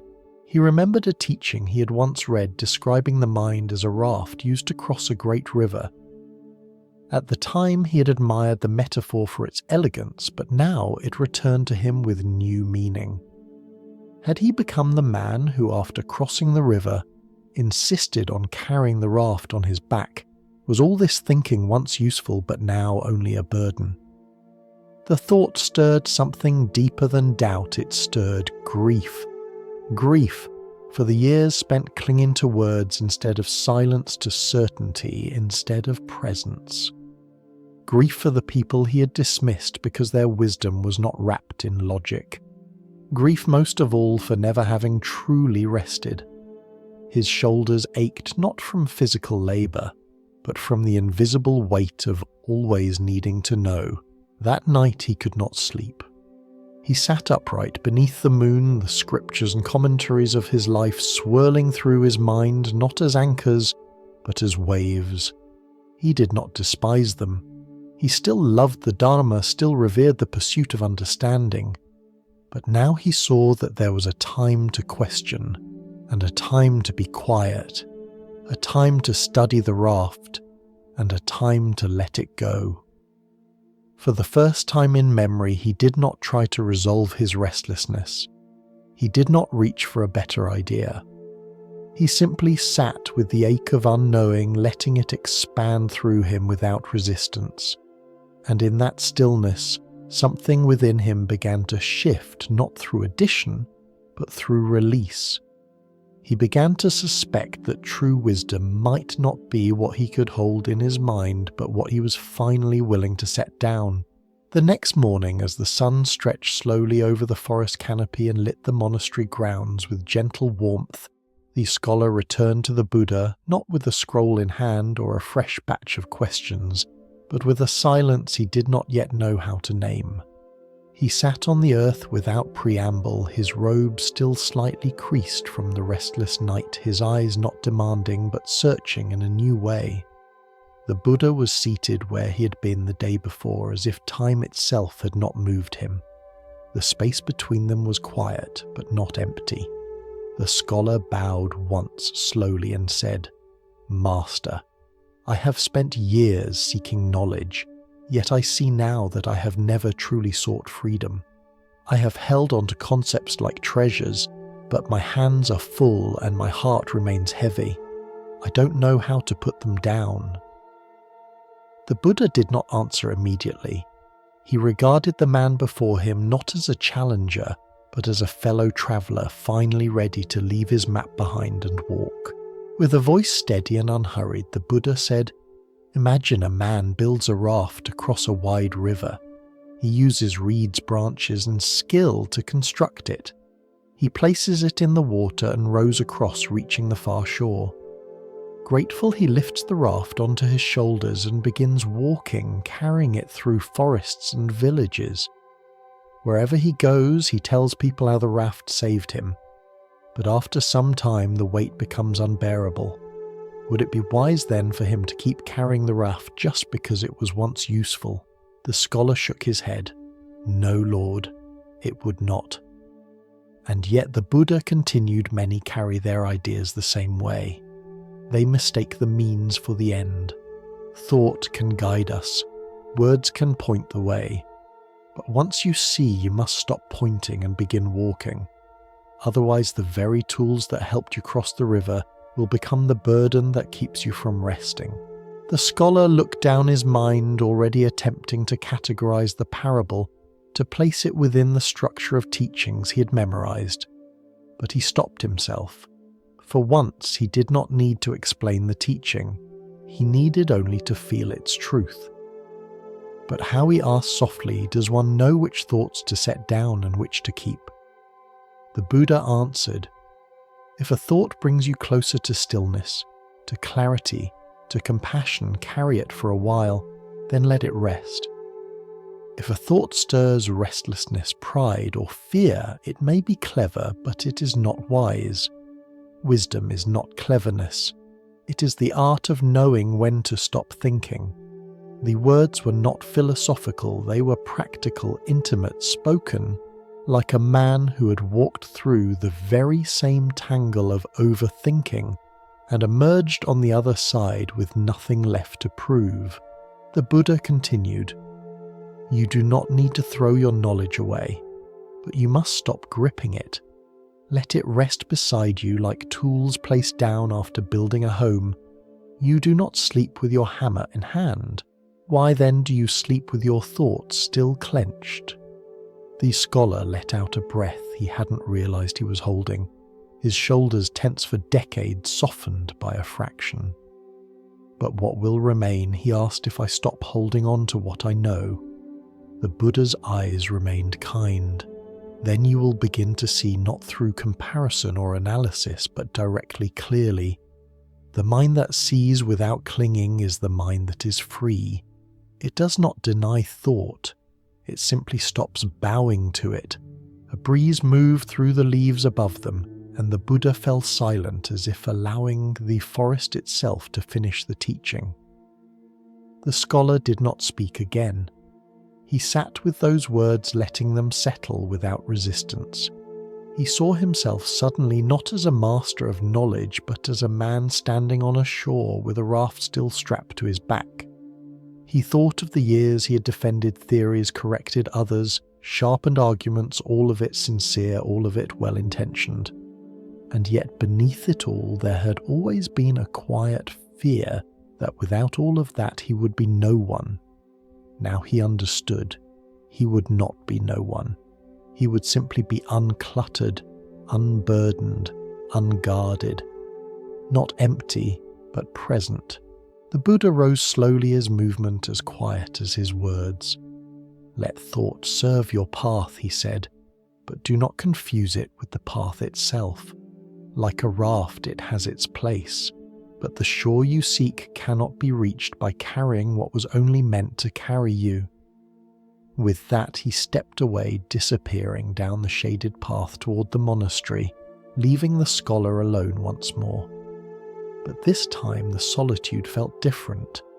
No longer sharp with doubt, no longer loud with analysis, but open wide and unfamiliar, like the first few breaths after stepping out of a crowded room. The scholar did not rush to return to his books or his disciples. He remained under the tree, not to think, but to listen, not to the noise of the mind, but to the silence that remained when the mind was no longer in charge. In the days that followed, the scholar remained near the monastery, not to argue or teach, but to observe and unlearn.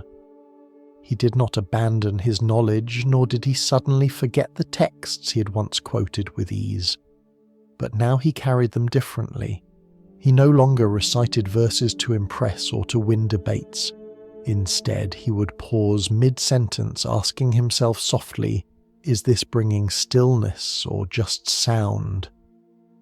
He began sitting quietly at the edge of the forest during the early hours, not to meditate with precision, but to rest in the unfamiliar space between thoughts. Sometimes the mind would still try to solve, define, or interpret, and when it did, he simply noticed. "Ah," he would whisper inwardly, "another raft," and gently he placed it down.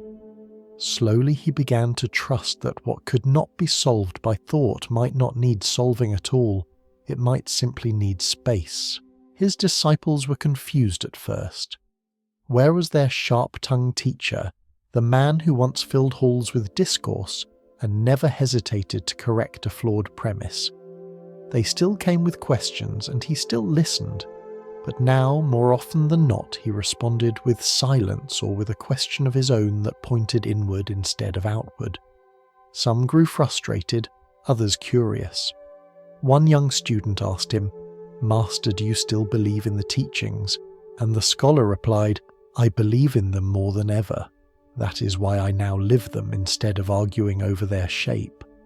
He smiled, not with smugness, but with ease, and the student, though puzzled, felt something shift, like seeing water after chasing the sound of it for years. The scholar's inner world changed too, though not all at once. There were days when the old mind returned, tempted by familiar patterns of reasoning, especially when faced with challenges or doubt. But now, instead of following those paths to exhaustion, he would pause and breathe.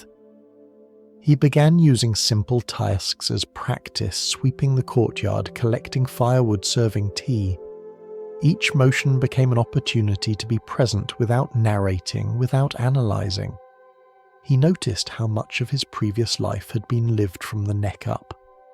Now he was learning to inhabit the space behind his eyes, within his chest, beneath his breath. The peace he had once tried to define now revealed itself in small, unremarkable moments. When a leaf fell, when a child laughed, when a bell rang in the distance, and he simply heard it without reaching for its meaning. And slowly, without fanfare, the raft he'd once clung to became something he could leave behind, not discarded in disdain but honoured, and set down right where the river had ended. Over time, the scholar came to be known not for the sharpness of his mind, but for the steadiness of his presence. He no longer sought to win arguments, nor did he need to be the most informed voice in the room. When others debated around him, he listened without urgency, often offering nothing more than a calm smile or a quiet nod. Those who visited him did not leave with new theories, but with a sense of having unburdened something they hadn't realized they were carrying. He had not lost his wisdom, he had simply stopped carrying it as proof. What once had been armor had become robe. And when he sat alone beneath the same tree where he first met the Buddha, he no longer wondered what else he needed to know. He simply breathed, knowing that the raft had served its purpose, and the shore he had reached was already beneath his feet. Story 8. The Monkey Mind. In the stillness of the forest monastery, a young disciple sat cross-legged before the Buddha, frustration etched into his face. "Lord," he confessed, "when I sit to meditate, my mind leaps like a monkey, restless and wild. It swings from thought to thought, never still." The Buddha looked at him calmly and said, "Then do not chase it nor bind it. Watch the breath like a tree watches the monkey. In time, even monkeys grow tired." The young disciple had not joined the monastic path out of tradition or obligation, but from a deep yearning to quiet the storm that had followed him for as long as he could remember.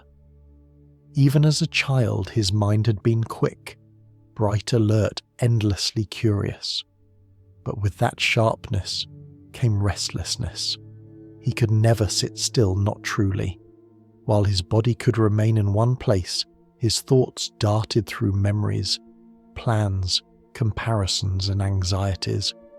When he became a monk, he believed that the robes and the discipline would calm him.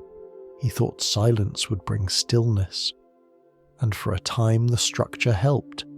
But soon, during his long sits beneath the neem tree, the silence became the very stage where his thoughts performed their endless dance. He would begin with a breath, but within seconds he'd find himself remembering an old conversation, imagining a future encounter, or judging his own effort. The more he tried to control the mind, the more it rebelled. The harder he clung to the breath, the faster his attention unraveled. He tried different techniques, counting breaths, visualizing light, repeating mantras. Each seemed to work for a while, but inevitably the monkey returned. It wasn't just the thoughts that troubled him, it was the shame. He looked around at the elder monks, their faces serene, their bodies unmoving, and he felt like a fraud. How could he walk the path of liberation if he couldn't even sit through 10 minutes without being pulled in 20 directions? He began to question himself. Was his mind defective? Had he made a mistake in leaving the world behind? And yet beneath the frustration a small voice persisted, "Stay, stay, and learn." Not from perfection, but from the struggle itself. That voice, quiet and persistent, led him to seek the Buddha, not for validation, but for clarity. When he spoke of the monkey, he expected a method, a formula, perhaps even a correction. But what he received was something far more subtle, a shift in how he saw the mind itself. The Buddha had not told him to fight the monkey nor to silence it. Instead, he had offered an image, one that disarmed the need to control. "Watch the breath," the Buddha said, "and let the monkey jump." That sentence stayed with him. It felt at once impossible and liberating. What if his work was not to tame the monkey through force, but to anchor himself so gently in the breath that the monkey no longer mattered? What if meditation was not about defeating restlessness, but sitting with it long enough that it had nothing left to chase? The idea both terrified and intrigued him, and so the next time he sat beneath the neem tree, he did not chase the breath like a hunter. He watched it like a friend, and when the monkey leapt, he smiled not in approval but in recognition. The practice, he realized, was not in stopping the mind, but in remembering the breath each time he forgot. In the days that followed, the young disciple tried to hold to the Buddha's simple instruction, watch the breath, and let the monkey jump. At first, this brought him a strange sense of relief. No longer burdened with the impossible task of controlling his mind, he felt a small opening inside, like a door ajar in a room that had long been sealed shut. But as his practice deepened, so too did the chaos within. The mind, no longer suppressed, seemed to grow bolder.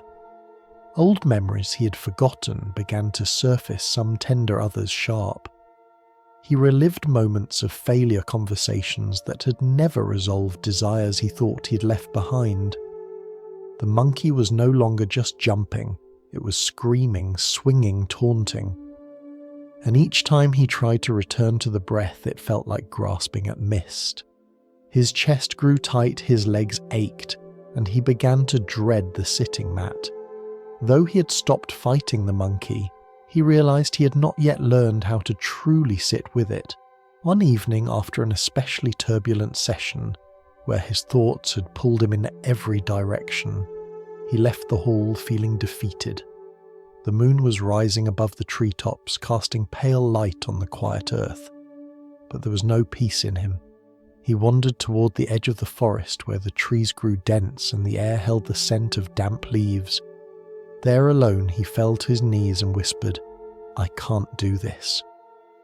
The wind moved gently through the branches above but offered no answer. He felt the heat of frustration in his chest, not just at the mind but at himself. What kind of monk was he if he could not even sit still? What use was a practice that only magnified his flaws? He curled into himself, his palms against the earth, and for the first time in years, tears slipped down his cheeks, not from sadness alone, but from the deep ache of feeling lost on a path he once believed would bring freedom. He stayed there a long time, letting the pain wash through him, and in that quiet collapse something unexpected happened. His breathing slowed, not by effort but by exhaustion. His body softened not from discipline but from surrender, and as he lay there, not resisting, not striving, he noticed that the mind had grown quiet, not perfectly still but no longer wild. It was as if, having been given permission to roar, the monkey had finally grown tired. He sat up slowly, not with the urgency of one who must return to duty, but with the gentle awareness of someone who had just let go of a weight he didn't realize he was carrying. He looked around and saw the forest not as a place to escape to, but as a mirror alive, imperfect, and always in motion. That night, beneath the canopy of trees, he understood what the Buddha had meant.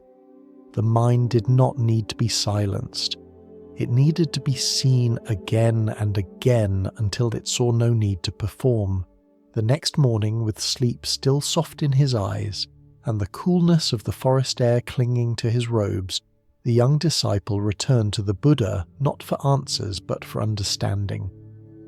He approached quietly, finding the master already seated under a broad sal tree surrounded by the hush of early light and the faint murmur of distant chants. The disciple knelt and bowed, his movement slower now, less driven by urgency, more grounded in the weariness of someone who had faced himself honestly. He waited for the Buddha to speak, but none came immediately. The silence stretched, not uncomfortable but expectant, as if space itself was making room for something deeper to be seen. Finally the disciple said, "Lord, I tried to do as you taught. I watched the monkey leap. I return to the breath again and again, but sometimes the thoughts roar so loudly that I forget even where the breath is. I feel like I'm failing not just in practice but in who I am." The Buddha looked at him with neither surprise nor judgment. "Many believe that a quiet mind is a sign of success," he said. "But silence does not come from victory. It comes from patience. You are not failing. You are learning what it means to stay." The disciple furrowed his brow.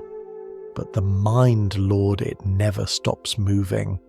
I feel like I'm chasing shadows, like I'm sitting down only to be pulled into 10 directions before a single breath can pass." The Buddha nodded slowly, then reached toward the ground and picked up a dry leaf.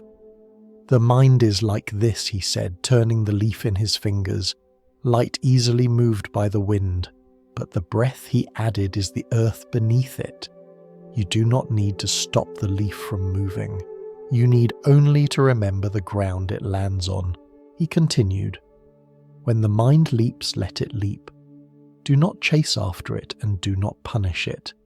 Each return to the breath is not a failure but a beginning. Every time you notice that the mind has wandered, that is already awareness. And awareness is the path." The disciple listened, his body softening. "But why does the mind leap at all?" he asked. "Why can it not stay with me?" The Buddha smiled, his voice calm like flowing water. "The mind leaps because it is hungry for identity, for control, for escape.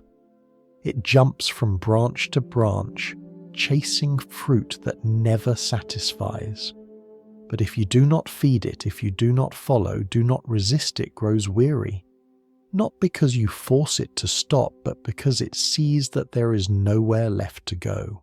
Then, leaning slightly forward, the Buddha said, "Many try to bind the monkey with chains of concentration, believing that stillness comes through discipline alone. But binding only creates rebellion. Instead, offer the monkey a seat beside you.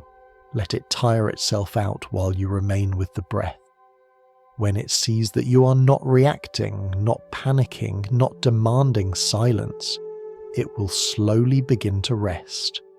This is not taming through control, it is calming through compassion." The disciple sat quietly, letting the words settle. He thought of the many hours he'd spent trying to cage the monkey, trying to crush the noise, thinking that only in perfect stillness could he be worthy. And now the thought that he could simply sit with the chaos without shame, without urgency, felt both foreign and deeply relieving. The Buddha reached down and drew a circle in the earth. "Here is your seat," he said, and here he added, drawing lines that leapt outward from the circle, is where the monkey jumps. But this center, this breath, this moment is where you return. Not to force the monkey back, but to stay rooted while it moves. With time, the jumping becomes less urgent, and eventually it jumps only occasionally. Then one day it sits beside you and watches the breath too. The disciple felt a smile rise in him, not one of achievement but of release. He understood now that his task was not to defeat the monkey, but to befriend the space that held them both. "Lord," he said, "will the mind always return to movement?" The Buddha replied. "Just as the wind continues to blow and the leaves continue to fall, the mind will move. But your peace does not come from stillness in the forest. It comes from knowing you are no longer lost in the wind." He paused, then added, "Do not seek to conquer the mind. Seek only to understand it. In understanding there is space. In space the monkey has no stage." The disciple bowed deeply, not because he had found a technique, but because he had found the freedom not to need one. The monkey would leap again. The thoughts would rise. But now he knew where he could return again, and again without shame and without struggle. As he rose, the Buddha offered one final reminder. Each breath is a homecoming. Each moment you remember you are free not because the monkey has vanished, but because you are no longer running with it. And with that, the disciple turned toward the forest, not as one seeking escape, but as one who had finally found a place to rest right in the center of the dance. In the weeks that followed, the young disciple no longer approached his meditation with the same tightness in his chest. He still sat each morning beneath the neem tree, but now, without the silent expectation that he must conquer the mind. The monkey still leapt. Of course, it brought dreams, fragments of songs, fears of inadequacy, old memories dressed in new forms. But instead of reacting, he observed. Sometimes he would catch the mind mid-flight and gently smile as if recognizing an old friend up to its usual tricks. Each time he returned to the breath, he did so not with force but with welcome, like placing a hand on his own shoulder. The breath became less an object of focus and more a companion. It was always there, quiet and unchanged, while the rest of the world in his head continued its restless spinning. He began to notice something subtle. The monkey still moved, but its movements no longer dictated his mood. The thoughts came, but they did not carry him as far. A worry might rise, but it no longer sent his heart racing. A desire might whisper, but it didn't pull him from the ground beneath him. He didn't try to suppress these thoughts anymore. Instead, he learned to pause, to breathe, to let the thought show itself fully like a cloud drifting across an open sky. And in the pausing, in the space between impulse and reaction, he began to taste something that had eluded him for years: freedom. Not dramatic, not triumphant, but steady, like rain falling gently on dry soil.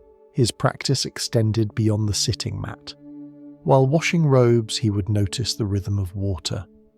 While walking the forest path, he would hear the crunch of leaves underfoot and return to the moment.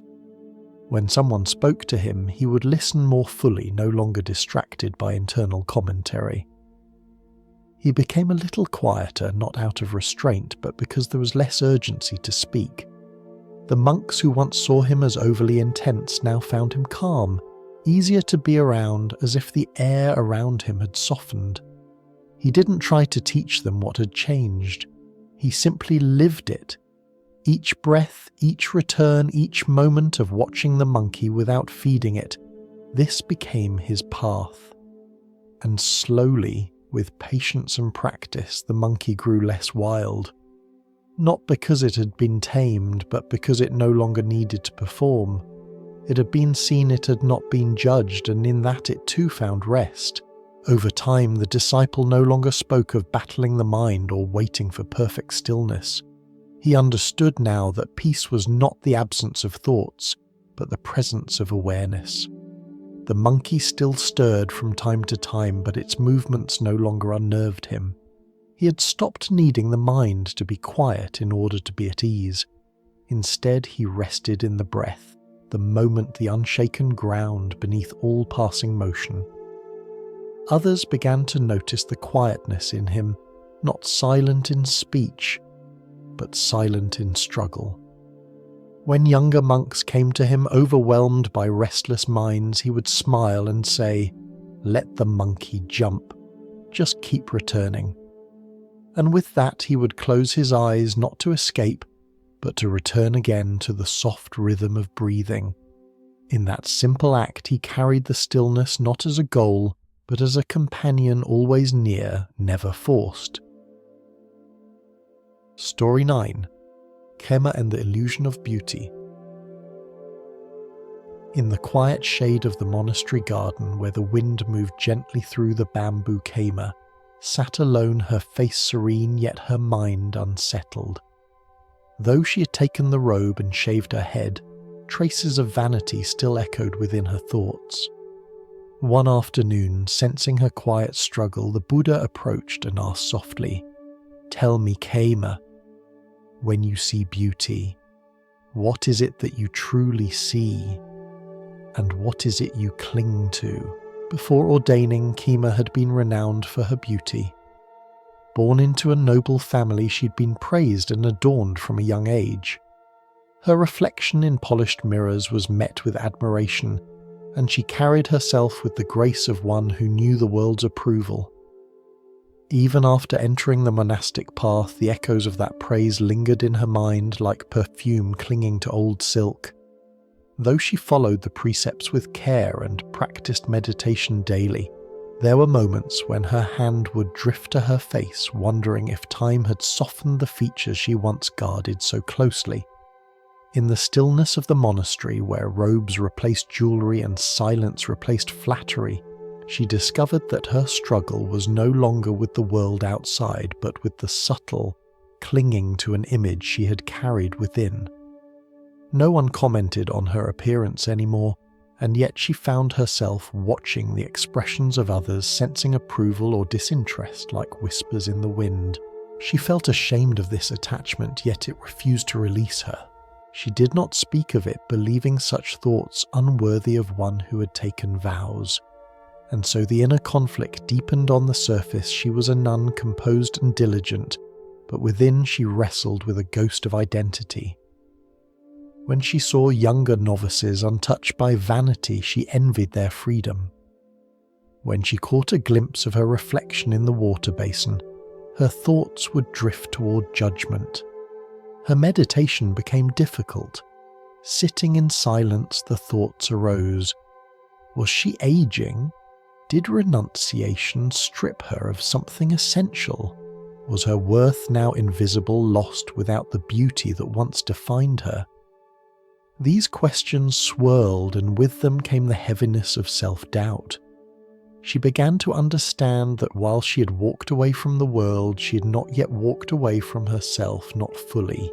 Her restlessness grew more subtle, cloaked in thoughts that seemed harmless, reflections on impermanence, contemplations on non-attachment. But underneath them she could sense the deeper root, an unwillingness to see herself without the layer of identity that beauty had once provided. Her robes no longer carried the weight of ego, but her thoughts still did. And so she sat beneath the trees, trying to breathe through the discomfort, trying to let go, but unsure of what she was truly letting go of. She knew the teachings well, had heard the verses on anatta and impermanence, but something in her heart still trembled at the thought of being unseen, unremembered. And though she spoke to no one of this, the Buddha, in his quiet wisdom, saw the storm beneath her silence. One afternoon, without instruction or lecture, he offered her a vision not of doctrine but of truth, designed not to teach her but to help her see. One afternoon, as golden light filtered through the sala trees and cast soft shadows across the stone path, the Buddha invited Khema to walk with him in the monastery grove. The air was still, the sounds of chanting distant, as if the world itself had grown quiet, to make space for something deeper. They walked in silence for a while, the leaves crackling gently beneath their feet. Then the Buddha stopped and gestured ahead. Before them appeared the vision of a woman, young, radiant, elegant in form, more beautiful than any Khema had ever seen. Her posture graceful, her skin luminous, her presence captivating in its perfection. Khema felt her breath catch. The woman seemed to embody everything Khema had once cherished in herself, everything she had clung to and feared losing. Yet even as she looked, the image began to shift.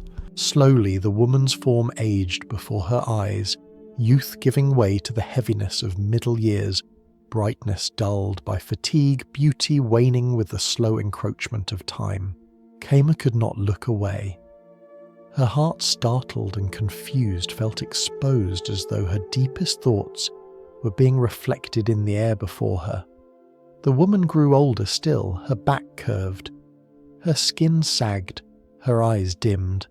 Khema's own body seemed to echo the transformation, as if she could feel the passing years within her bones. Then the vision shifted further. The woman now lay ill, her body frail, her breath laboured, her hair falling out in clumps. A deep sorrow rose in Khema's chest. She wanted to comfort the woman, to tell her she was still worthy, still whole, but she could not move. And then finally the body lay lifeless. What once had been so luminous now returned to stillness, to silence to earth. The image dissolved, leaving only a patch of sunlight on the forest floor, warm and indifferent. Khema stood motionless, her throat tightened. Her mind, usually so quick to interpret, had nothing to say. The Buddha turned to her gently and asked Khema, "Is that form still beautiful?" She swallowed, her voice barely a whisper. "No, Lord. Can it be held, preserved, kept from aging or dying?" "No, Lord," she said again, eyes wet now. Not from sadness, but from something deeper, recognition. Then the Buddha said softly, "If the body cannot be held, what is it that we cling to?" And why Khema felt something inside her, loosen not dramatically but undeniably. It was as if a thread that had been wound too tightly around her heart for too long had finally begun to unwind. She understood now that her attachment had not been to beauty itself, but to the illusion that beauty gave her meaning, that to be seen was to be valid, that to be admired was to be real. In that moment a quiet collapse occurred, not of her self-worth but of the false scaffolding that had propped it up. She saw how the fear of aging, of fading, had shaped her every glance, her every thought, even within the robes of renunciation. She had tried to let go by force, by shame, by silence, but none of those had freed her. What freed her was seeing clearly without defense. The image of the aging woman had not mocked her, it had revealed her. And now, standing in the fading afternoon light, she felt a kind of grief, but one laced with relief. The clinging had cost her too much, her peace, her ease, her freedom.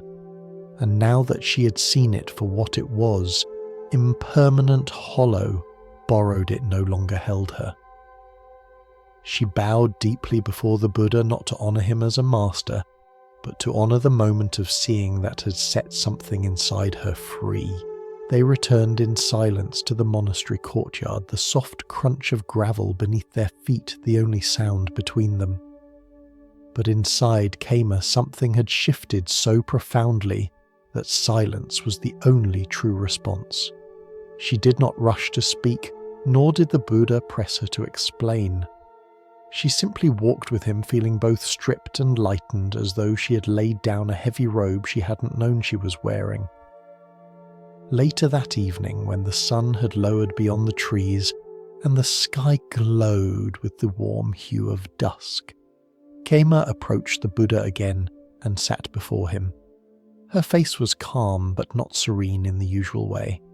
It was calm like a sea after a long storm, still carrying the weight of recent waves, but clearer than before. "Lord," she said softly, "I have spent my life believing that beauty made me worthy. I didn't know how deeply I feared its loss until I saw that vision. But now I wonder, who am I without it?" The Buddha looked upon her with great compassion. "Khema," he said, "when you were praised for your beauty, what did it give you?" She thought for a moment. Attention, admiration, a sense of place. "I felt special." The Buddha nodded. "And when that attention faded, what did it take from you?" She paused longer. "My confidence, my sense of peace. I felt forgotten." Then the Buddha said, "Was it your beauty that brought peace? Or was it the mind clinging to what others gave you in response to it?" Khema lowered her gaze. "The clinging, Lord. I see that now." "Good," he said gently, "because when the mind sees clearly, it no longer has to wrestle. It understands that the forms we praise and fear are not fixed. They are passing clouds. What is born will age, what is fresh will fade. But the one who sees this clearly begins to loosen the grip on suffering." He continued, "You're not wrong for having been attached. Every being clings to what feels good, what brings a sense of self. But you are wise now to see the cost of that clinging. Look closely, not with guilt, but with curiosity. What have you spent your thoughts on? How many hours were given to wondering how you appeared, how others saw you, how long you could hold what was never meant to last. Khema felt a quiet ache inside, but she did not flinch from it. Instead, she answered truthfully, "Too many hours, Lord. Even in the robe I looked for approval, and now he asked." She breathed deeply. "Now I see the illusion. It isn't that the body betrayed me, it's that I believed it was mine to keep." The Buddha's expression remained kind without judgment. "This is the beginning of freedom," he said. "To see that what you clung to was never truly yours. Beauty is not a fault, but the belief that it defines you that is the thread that tightens suffering." He picked up a dry leaf that had fallen near his seat and held it up. This leaf was once green, full of life, dancing in the wind. Now it is dry, brittle, and soon it will return to earth. But is it less beautiful now than before? Khema looked at the leaf, its veins fine and intricate. "No," she said quietly, "it is still beautiful, but in a different way." "Yes," the Buddha said, "because beauty is not in the holding, it is in the seeing. When the eye is clear, it sees all forms as they are not to grasp but to understand." Khema sat with those words, letting them move through her slowly. She remembered the way she once entered a room with pride in her appearance, how the glances of others used to shape her day. Now she saw how much of her energy had been lost to sustaining an image, defending a version of herself that had no permanence. "So, Lord," she asked, "what then should I hold on to? If the body is passing and thoughts are fleeting and even praise is unreliable, where do I rest the heart?" The Buddha answers simply, "Rest it in what remains when all else passes. Rest it in the awareness that watches but does not grasp. Rest it in the breath, in the compassion that arises when you're no longer performing. Rest it in the silence that needs no image to feel whole." His words were not poetic, but they landed like gentle drops of rain on a dry field. Khema felt the tightness in her chest ease, not vanish, but loosen. She would still face aging, still meet days when self-doubt stirred. But now she had a place to return to, a truth that did not change with her reflection. She bowed once more deeply, not as a student before a teacher, but as a being shedding a layer of illusion. That night she did not sit with perfect posture or chase away thoughts. She simply watched her mind, the rise and fall of each feeling, the subtle urges to compare, to cling. And each time they came, she remembered the leaf, the image of the body turning to dust, and the Buddha's words, "Beauty fades, but the one who sees clearly remains untouched." In the days and weeks that followed, Khema's practice took on a quieter, deeper quality. She no longer rushed to perfect her posture or strive for long, uninterrupted sits. Instead, she allowed herself to be with the moment exactly as it was, each breath, each sensation, each arising thought held in gentle awareness. When a flicker of vanity returned, as it sometimes did when passing a still pond or catching a glance from another, she did not scold herself. She simply noticed it, named it softly in her heart, and let it go like placing a wilted flower gently on the ground. The craving to be seen, to be admired, no longer held her by the throat. It still knocked, but she no longer opened the door. With every return to the breath, every remembrance of the impermanent nature of form, she felt herself becoming lighter, not by addition, but by subtraction. It was not that she had become indifferent. She had simply stopped confusing her reflection with her worth. She also began to notice how others around her struggled in similar unspoken ways. A younger nun, burdened by self-doubt, an elder monk silently battling fear of decline, lay practitioners clinging to titles and status. But Khema did not correct them. She did not offer teachings or rebuke.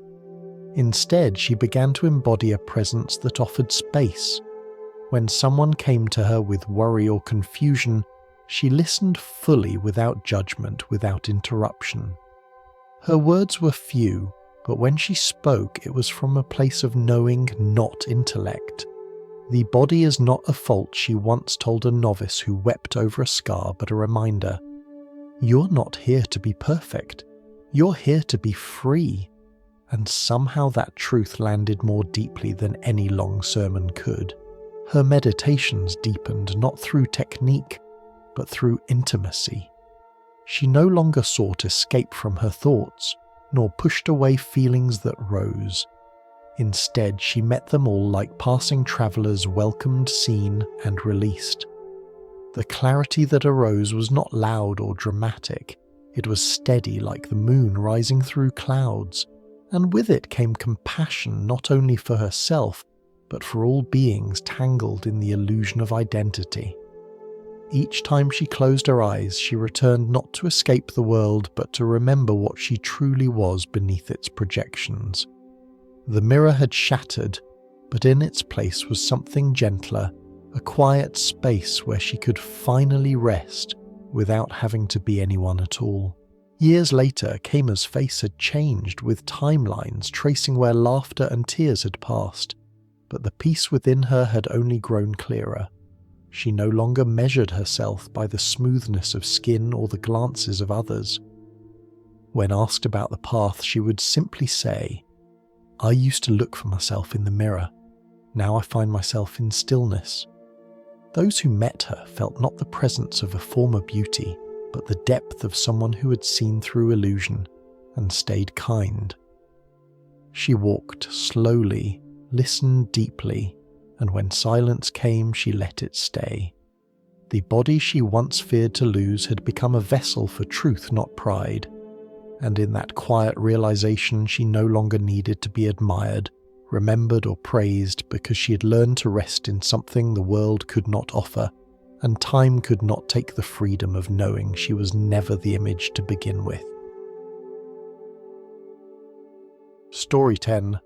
The Dying Man and His Thoughts. In a quiet hut on the outskirts of the monastery, an old man lay dying, his breath shallow, his eyes rimmed with sorrow. As the monks gathered silently, he reached for the Buddha's hand with trembling fingers. Lord, he whispered, my mind is filled with regret. I fear what comes next.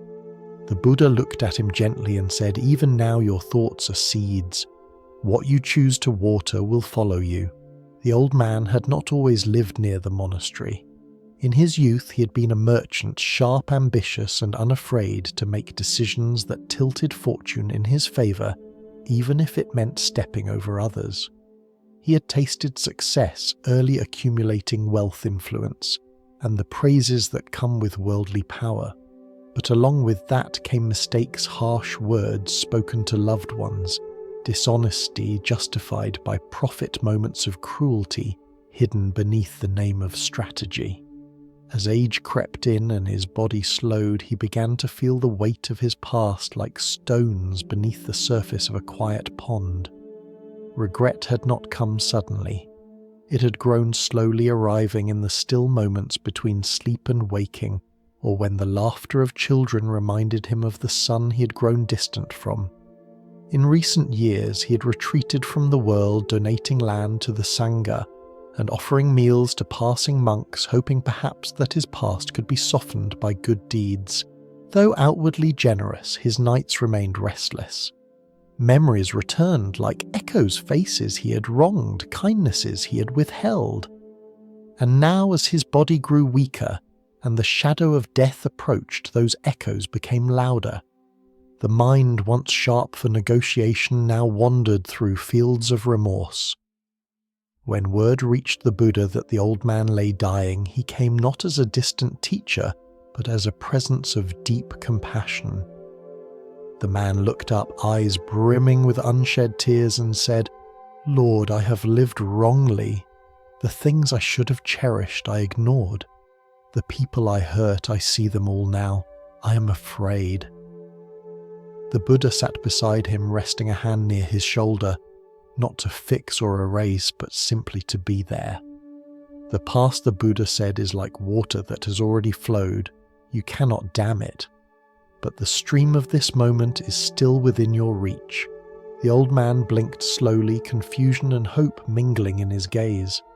But what can I do now, he asked. My body is failing and my past is set. The Buddha replied, the body fades, yes, but the mind even now is clear enough to choose. Let go of what has already been. Instead, think of the moments you were kind. Think of the offerings you gave without pride. Think of the teachings you heard, even if just once, that made your heart feel quiet. These thoughts are not meaningless. They are seeds. Plant them now. Water them with sincerity. Even a mind nearing death can carry light into what comes next. The old man closed his eyes not to sleep but to search gently within, and slowly his breath deepened. His brow softened, not because his past had vanished but because the present had returned. That night, after the Buddha had taken his leave and the last candle in the hut flickered low, the old man lay in stillness, yet his mind was anything but quiet. The words of the Buddha echoed within him, clear, gentle, yet unshakably honest.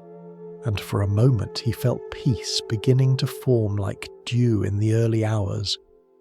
But the mind so long trained in grasping, resisting and defending was not ready to surrender without a final storm. As the moon passed behind clouds and darkness folded in closer, the old man found himself overwhelmed by a rising tide of memory. Images surged of the younger brother he had deceived in a business deal, of the servant girl he dismissed with harshness, of the time he had chosen wealth over kindness. They did not appear as abstract thoughts, but as vivid scenes. He saw their eyes, heard their voices, felt again the heat of his own indifference. It was unbearable. His breath quickened, his heart pounded against frail ribs. A terrible question clawed at him. What if I am too late? Panic rose in his chest sharp and fast. For a few moments he forgot the Buddha's voice entirely. The past felt like a weight pressing on him from all directions, making even the present moment seem like a narrow tunnel. He wanted to cry out, but his throat was dry. He wanted to sit up, to run from these visions, but his body would not obey. In the stillness, he was forced to face the truth. He could not undo what had been done. He could not find those he had wronged or speak the words he'd never said. The curtain of time had fallen.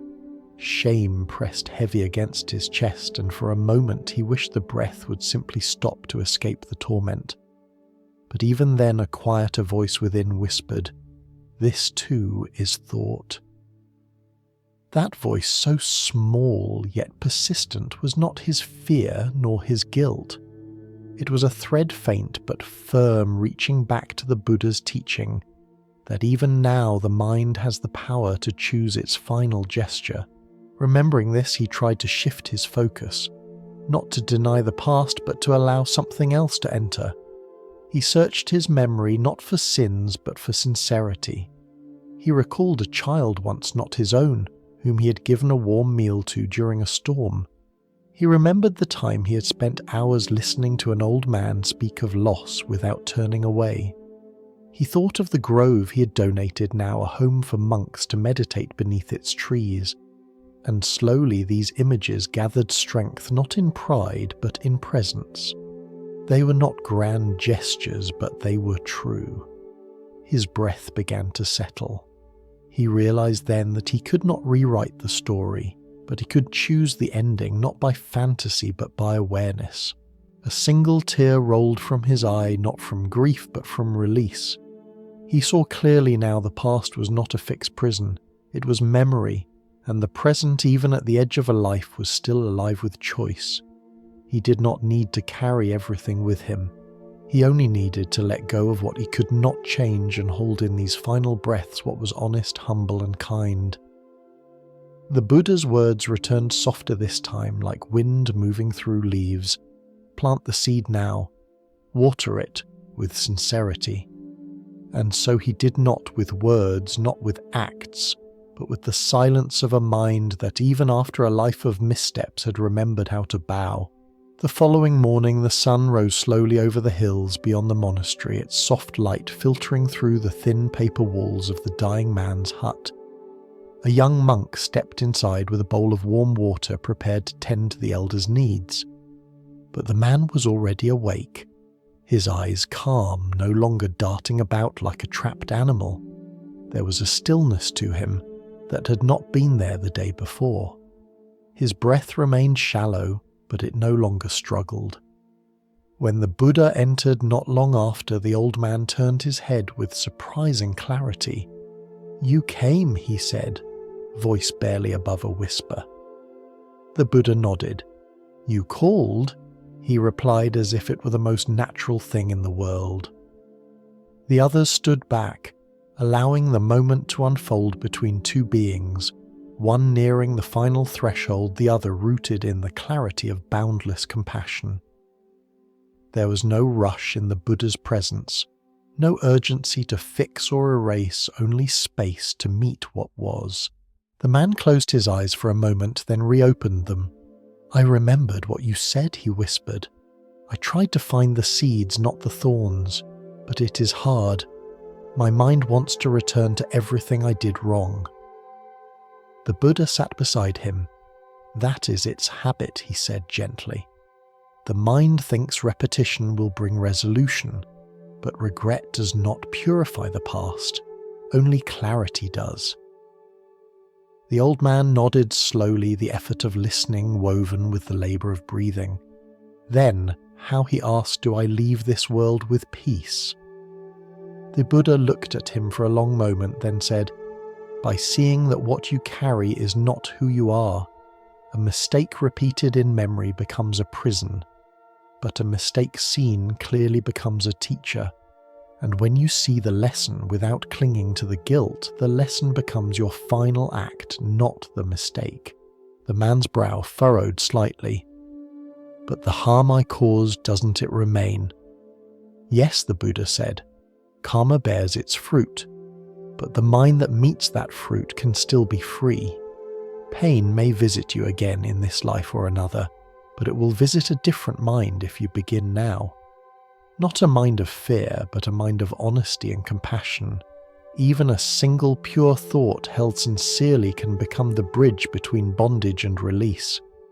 The old man's eyes glistened. "What thought should I hold now?" The Buddha responded, "Gratitude. You have seen your life clearly before its end. That is no small thing. Many die clinging to illusion. But you are letting go even now. Be grateful for that. Be grateful for the chance to see, and for the courage it takes to not look away." The man rested deeper into his mat, the words sinking into him more like warmth than instruction. "And if I fear what comes next?" he asked softly. The Buddha replied, "Then let that fear rise, but do not follow it. Breathe with it. Name it, but do not wear it. Fear is just a passing guest at the end. Do not offer it your last seat. Offer that to trust that the work of seeing clearly was not wasted. That every breath taken with awareness is a step toward peace, even if it comes late. The Dhamma does not ask for perfection. It asks only for presence." The old man smiled faintly, his hand trembling slightly as he tried to bring it to his chest. The Buddha helped him, guiding the hand gently over his heart. "Then let this be my last offering," the man said. "A thought of gratitude, a thought of truth, and a mind that bows." The Buddha nodded, his eyes warm and steady, and that he said is enough. The other monks looked on with quiet reverence. None spoke, but each felt something profound pass through the room, a kind of hush that came not from solemnity but from deep recognition. It was not often that one witnessed a death without fear, a heart turning not away but toward the truth of its own unfolding. The Buddha remained with the man for some time longer, not speaking, not needing to. His presence alone was a Dharma teaching alive, breathing real. At last, when the man's breathing had slowed to the edge of silence, the Buddha whispered gently, "Let the breath be the path. Let the release be natural.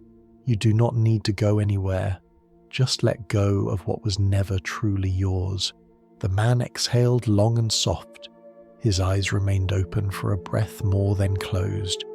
His features settled not into the tension of struggle, but into the grace of stillness. And in that moment those present felt not the weight of death, but the presence of completion.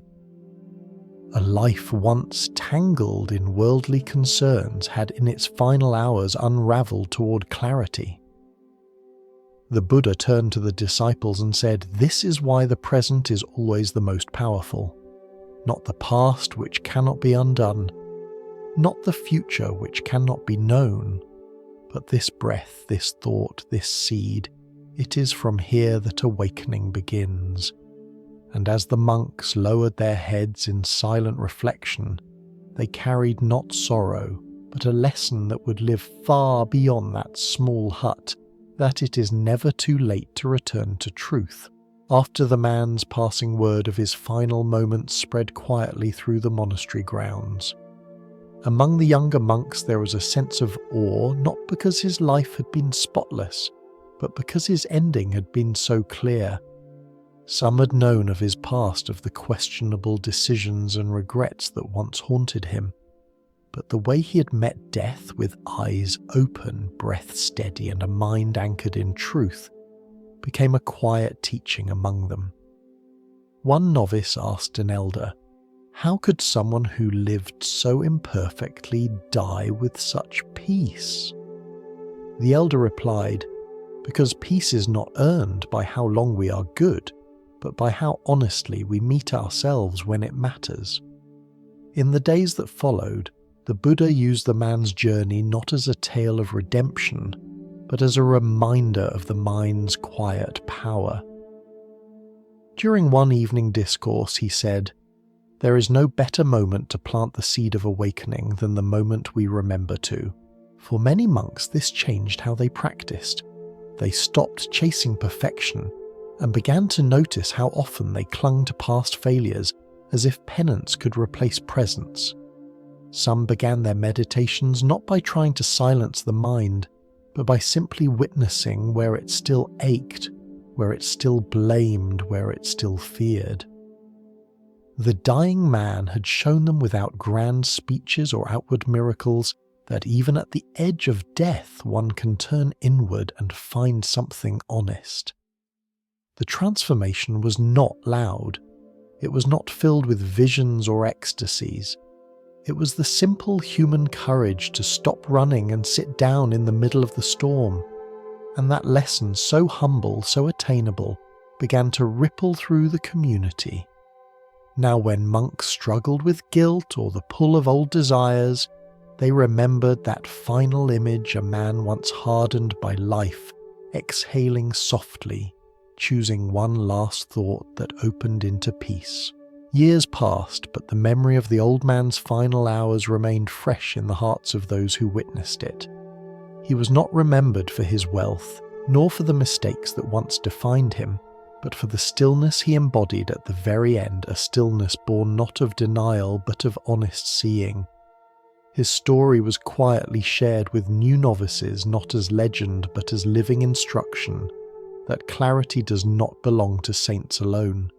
It belongs to anyone willing to stop, breathe, and look within, no matter how late, no matter how heavy the past. The monks often said he died not as the man he once was, but as the mind he became. And in this they found courage not to perfect every moment, but to return to the present again and again, knowing that even a single clear thought held sincerely can open the path toward freedom. What makes overthinking dangerous is how easily it disguises itself as intelligence. You believe that analysing more will bring clarity, but it often adds more confusion. Several disciples of the Buddha faced the same struggle, endlessly reflecting on self-rebirth and liberation. yet feeling further from peace. The Buddha never told them to suppress thought, but to understand its nature, that it arises and passes and is not you. True wisdom isn't found in controlling every thought, it's in recognizing thoughts as passing conditions like wind across a field. These stories don't offer more theories. They show real moments of letting go when someone finally stopped clinging to the raft of thought and began to float. From monks like Anuruddha to seekers like Sati, the transformation happened not in solving the mind, but in no longer being caught by it. And that's where your own peace might begin. Thank you for listening. If one of these stories touched you, maybe a moment, a sentence, or a turning point, feel free to share in the comments. We'd love to know which part helped you see your own mind more clearly. Sometimes one simple story can stay with us for years. We'll continue this journey in the next episode with more true Buddhist stories to help calm the restless mind. Until then, may your thoughts be lighter, your breath deeper, and your heart a little more still.